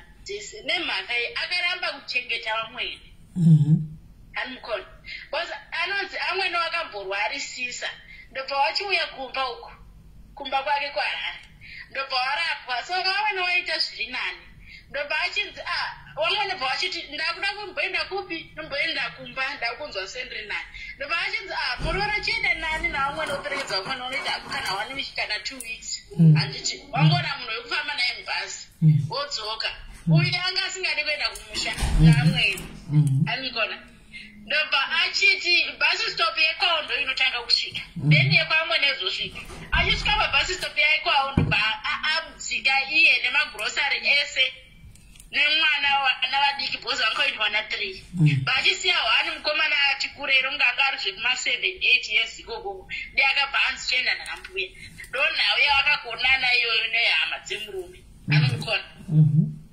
so zvese zvakazobuda vanhu vatodzokerana vamwe sekurondo ndozvakaitika but hatinambozva kuti vanhu vachakadzokerana dai takaziva takagara takuudza kutara kuti no pane ishu iripo but ichagadziriswa isu taitoti vanhu vakaita sei vakaramba hanimaona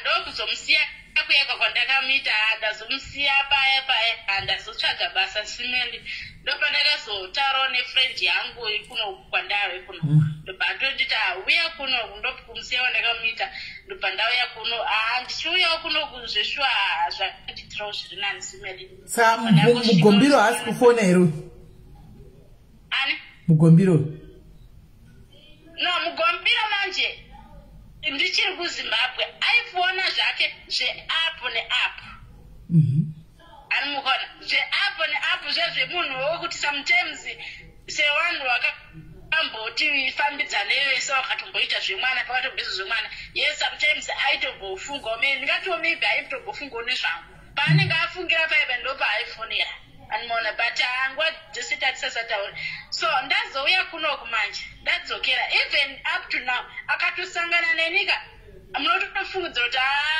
munhu inonge achiri kuda munhu wachija anoita kuti kana kutondisimudza mudeke chaiko zvezvekuti unotomboti madese kutanga ndaiti ndabva kunoku ndadzokera kuzimbabwe bcause munoziva vanhukadzi furishinesi watinawo wekuti unoti ndida kutodarika nepari papapo atondione chete kutoti ndakudhiraivha ine ndatowa nemuchovha wangu andione zvese zvekuda kuonererwa zvese animona saka vaita zvese zvekutoti iwo unogona kutoti no munhu uyu ka anenge achiri kunchida uyu anoona saka my first days ndaitomboti no ndikatidzokera nemunhu chimwoyo manje chimwe toyeva choti ndazvine zvakaita munhu uyu no hazvichaita saka ndojoni yangu sisimele but chinhu 1 chinonyanya kundirwadza mostly baba vaiva kundiurayira mwana wangu mudumbu aiva chinhu icho chinondishungurudza zvisingaiti but zvakatoitika but how sure are you kuti zairo rakatema ndo rakauraya mwana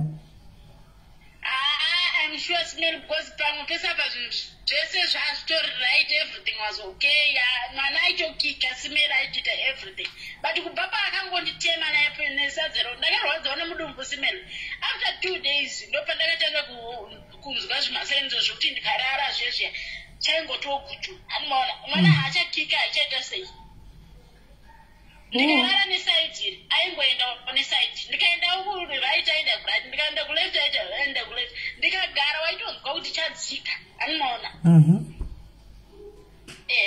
Okay, aiwa. Ha, takunzwa ewa story yako. Saka kubotsana kwa wakasangana ederwe gombiro.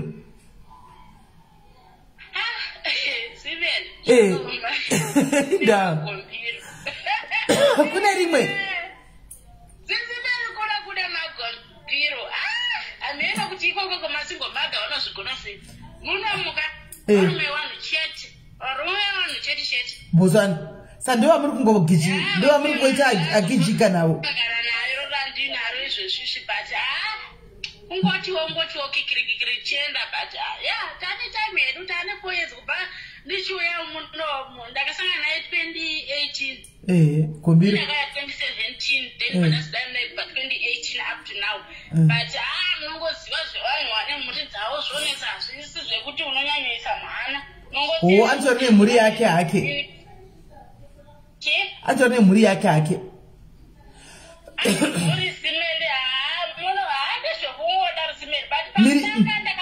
mhuri yacho iri kupi? Iri mamuno.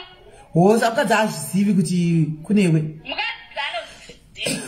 Makasanganiswa here? Aiwa, kusanganiswa. Ndisi reti zvangu nekusanganiswa. Saka mukadzi akazviziva sei? Mukadzi kuziva kwakazvita. Ndakasangana nemunhu andinoona 2018. Then 2019 mukadzi ndobva aona message kuFacebook kumessenger yemurume. Akandobva atanga kunditumira mamessage achindimira mamessage achindishauta zviya ndisiri paonline animukaona achindishauta as if murume ari kundishauta. Uku inini ndakanzi nemukadzi mukadzi wangu ndandinaye ndakanetana naye hechichi aiterera aita sei animukaona unoziva zvevarume vanenge vachida kungonyika. Okay, fine. Munhu uya atanga kutumira message mukadzi manje ari kundishauta ndisiyana ndine mukadzi wangu ndine chichichi. Okay. Apa pari kunditumira kandizotarisa time ndanditori nemunhu animugona apa iye kwandiri akauya nechimbudzi ndikatombomubvunza kuti kufoni yako yeWhatsApp waisiyana patoti ainge isina moto ndangoti arega ndisiye kumba patoti wanditi unenhingiriro une mota here unokuchaja kamota angoti no ndakuisiya kumba anoona ezvo kupi nokufoni yakabvutwa nemukadzi zvichataurika here wambonyepera munhu kutaura mukadzi wakasiyana nemukadzi. Saka haisi nyaya yemarriage inyaya yenye kungototsonyana namuchinda. Kuti marriage yese iye zvake anoti anoda kuroora but inini kuti ndiende pechipiri nehondo yandakaona kuti izvi zvandandada kutora zvechipiri izvi ndakaona hondo zviti unofa azviite mukadzi manje ndopa akazoita sepaandisendera mamessage ndazoenda online manje ndakuona mamessage ini komunhu anga achimusendera mamessage nguva idzi ndandinaye munhu ari kusenda mamessage nji animugona ukabva watozvibara racho kuti nema mukadzi nyora tikazodai ini ndeipiri kuitika animukona ndanengora namanje tazoti gare andida kubvunza ndakamira kunomusangana naye then ndomubvunza face to face then ndakasangana naye manje ndamubvunza kuti kowangu ndeipi koima message aya kowaititukirei animukona akati mamessage no chakaita ndekuti mai vevana vakauya pakudheni ndandasiya kufoni saka vanenhingirini speki yepamba vangayozona tora chikafu chevana chichi chandakati vana vari kunoku chichichichichi vangayo saka akabata foni yangu ndobva atanga kusendera usiri wego akasendera meseji chichichi ina okay fine tagara paya tati gare mati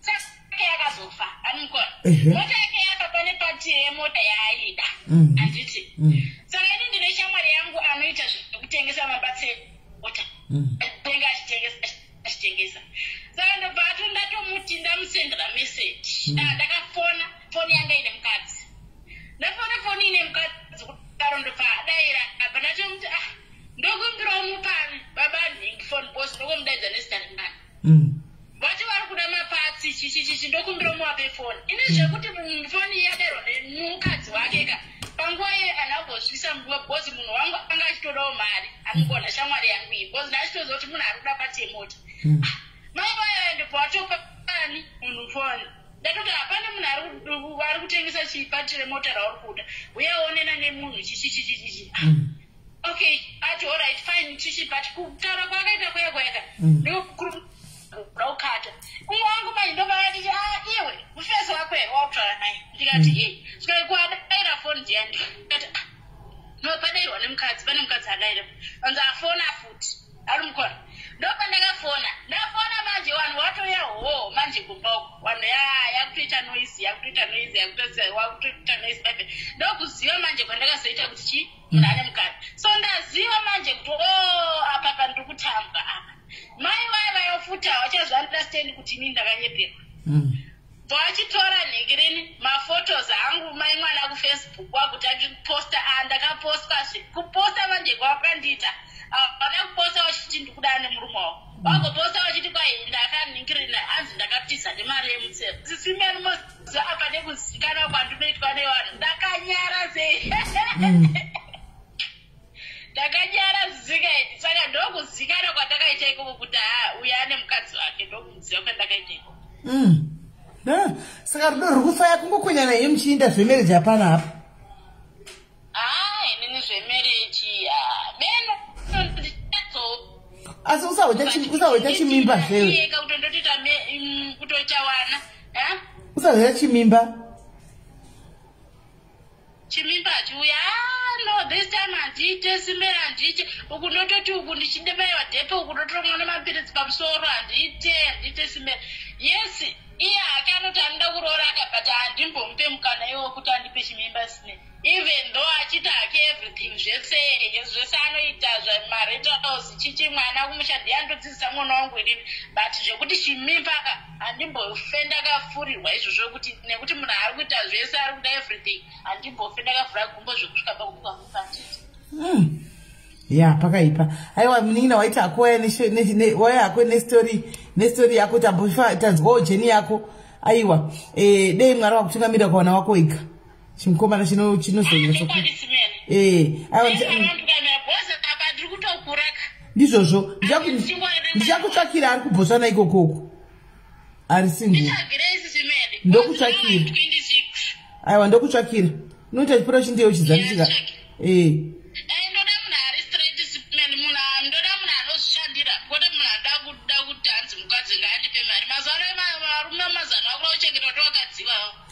aiwa ndokutsvakira asi kuti varume vewe kuna nabhushana kwanonetsa iva vazhinji vava asi chako kutsvakira vari nani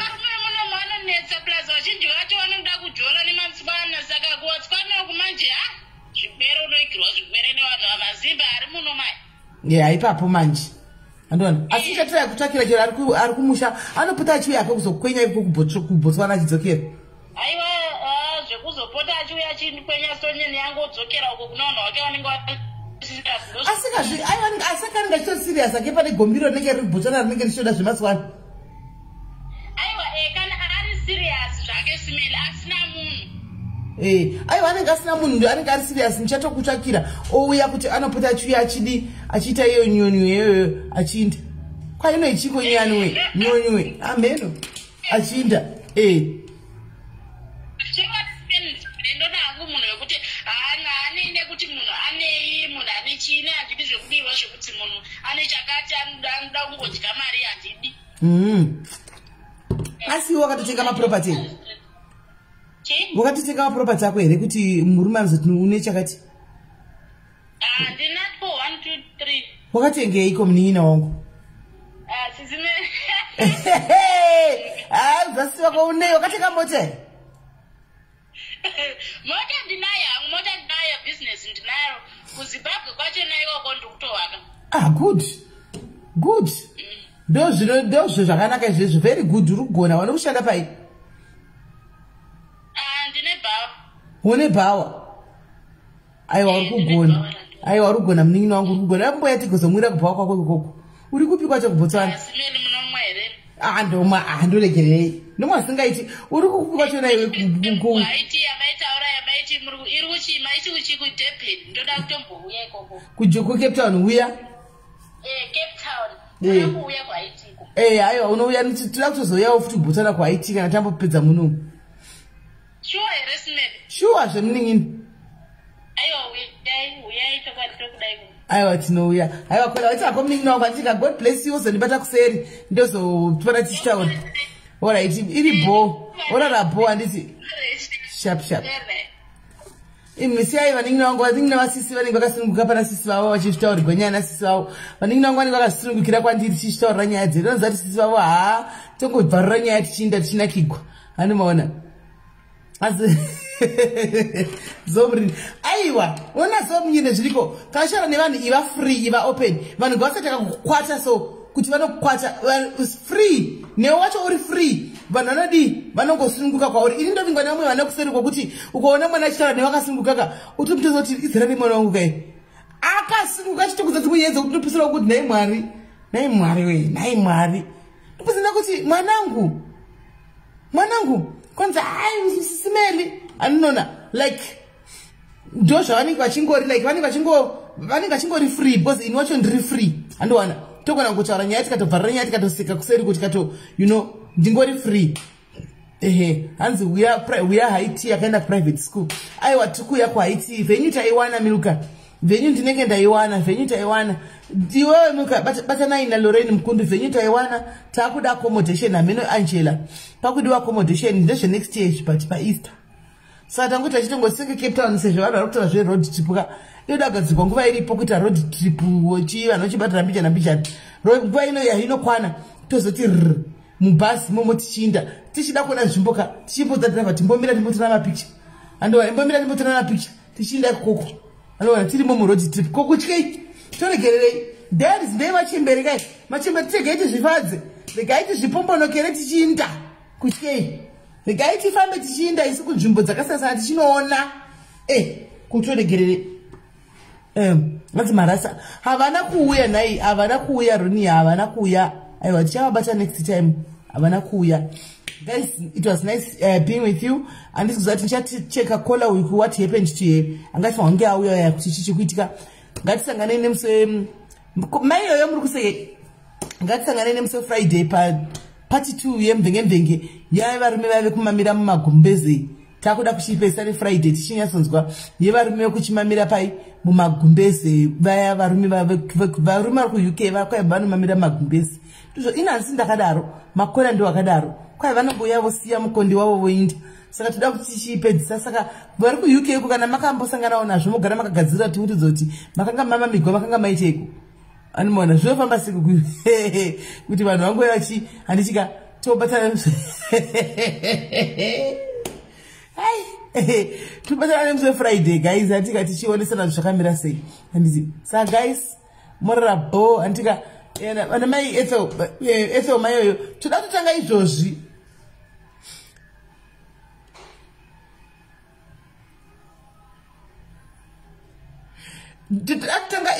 so Sisi Sonia, how are you? I hope you had a great day. Thank you. There's nothing like that. Johnny Cario, makungoda yukuramba nokuti makango expose vanapa. Asima kola katouya kati one day achitotaura izvo zvokuti kwai mashise white airashwa uko. Vakarasha mashise white varume vasiya vatira nhabhi mumachira. Asi kuti chawa neFriday osashayikwa neFriday. Friday ngove panapa uchingohwa asi varume vakabva kuUK vatara mbiri ndozvatakaudzwa panesu. Yatiziva tiko tangohwawo pano zvitauko saka toda kuti tinyatsa kuivisa neFriday tichinyatsaona zviri kufamba sei handimaona right guys takuinda tobatana nemusi Friday. Cape Town muri kuhereko regai timbona Cape Town nemalove nemalex Cape Town muri kuhereko makagadzirira here panext year apo mbijana zve tichibhadhira mari yedu mbijana because Cape Town ichatidhurira because pachati transport isusu vanobva kuno tigozoti accommodation dzeCape Town dzodhura apane pari paEaster ka tozoti ningirikiri tozoti venue taiwana venue nefood aiwa iri reasonable because nzvimbo yacho vati vanhu vanoita vanoprovida like mamenus ipapo saka bo kwangosagwa transport neaccommodation saka Cape Town ndikukuona ine kumalove nemalex pakangoti accommodation chete munotsvaga kana mahostel vairikwa kune mahostel here uko motsvaga kana mahostel ekuti tinongovana nongozara mukati like muhostel muyamiya tongonoti inenge chini safe catering yayo vanhu vozvibikira masisa dzavo imomo paEaster apa anoona toda road trip andokuseka nina smell vanina nkoya kuseri kuunodzipedza unovapedza iwe moni maseko are you ready paEaster mushandi vasikana, paEaster mushandi. Toenda nebhazi roti munokuzere kukapa ingana munongowa. Handei kapa tinoenda kuTable Mountain uku. Tienda kukapa uku. Handei kukapa. Right guys, mufamba wachabo andika tibatsana mangwana. God bless you. Musaka kama kwa kutenga mafuta please. Yai mutenge mafuta, mawigi ari pasi ya mutenga mawigi. Vananogatsa furniture, minda kufurniture uko andika moya kumafuta. Bye bye.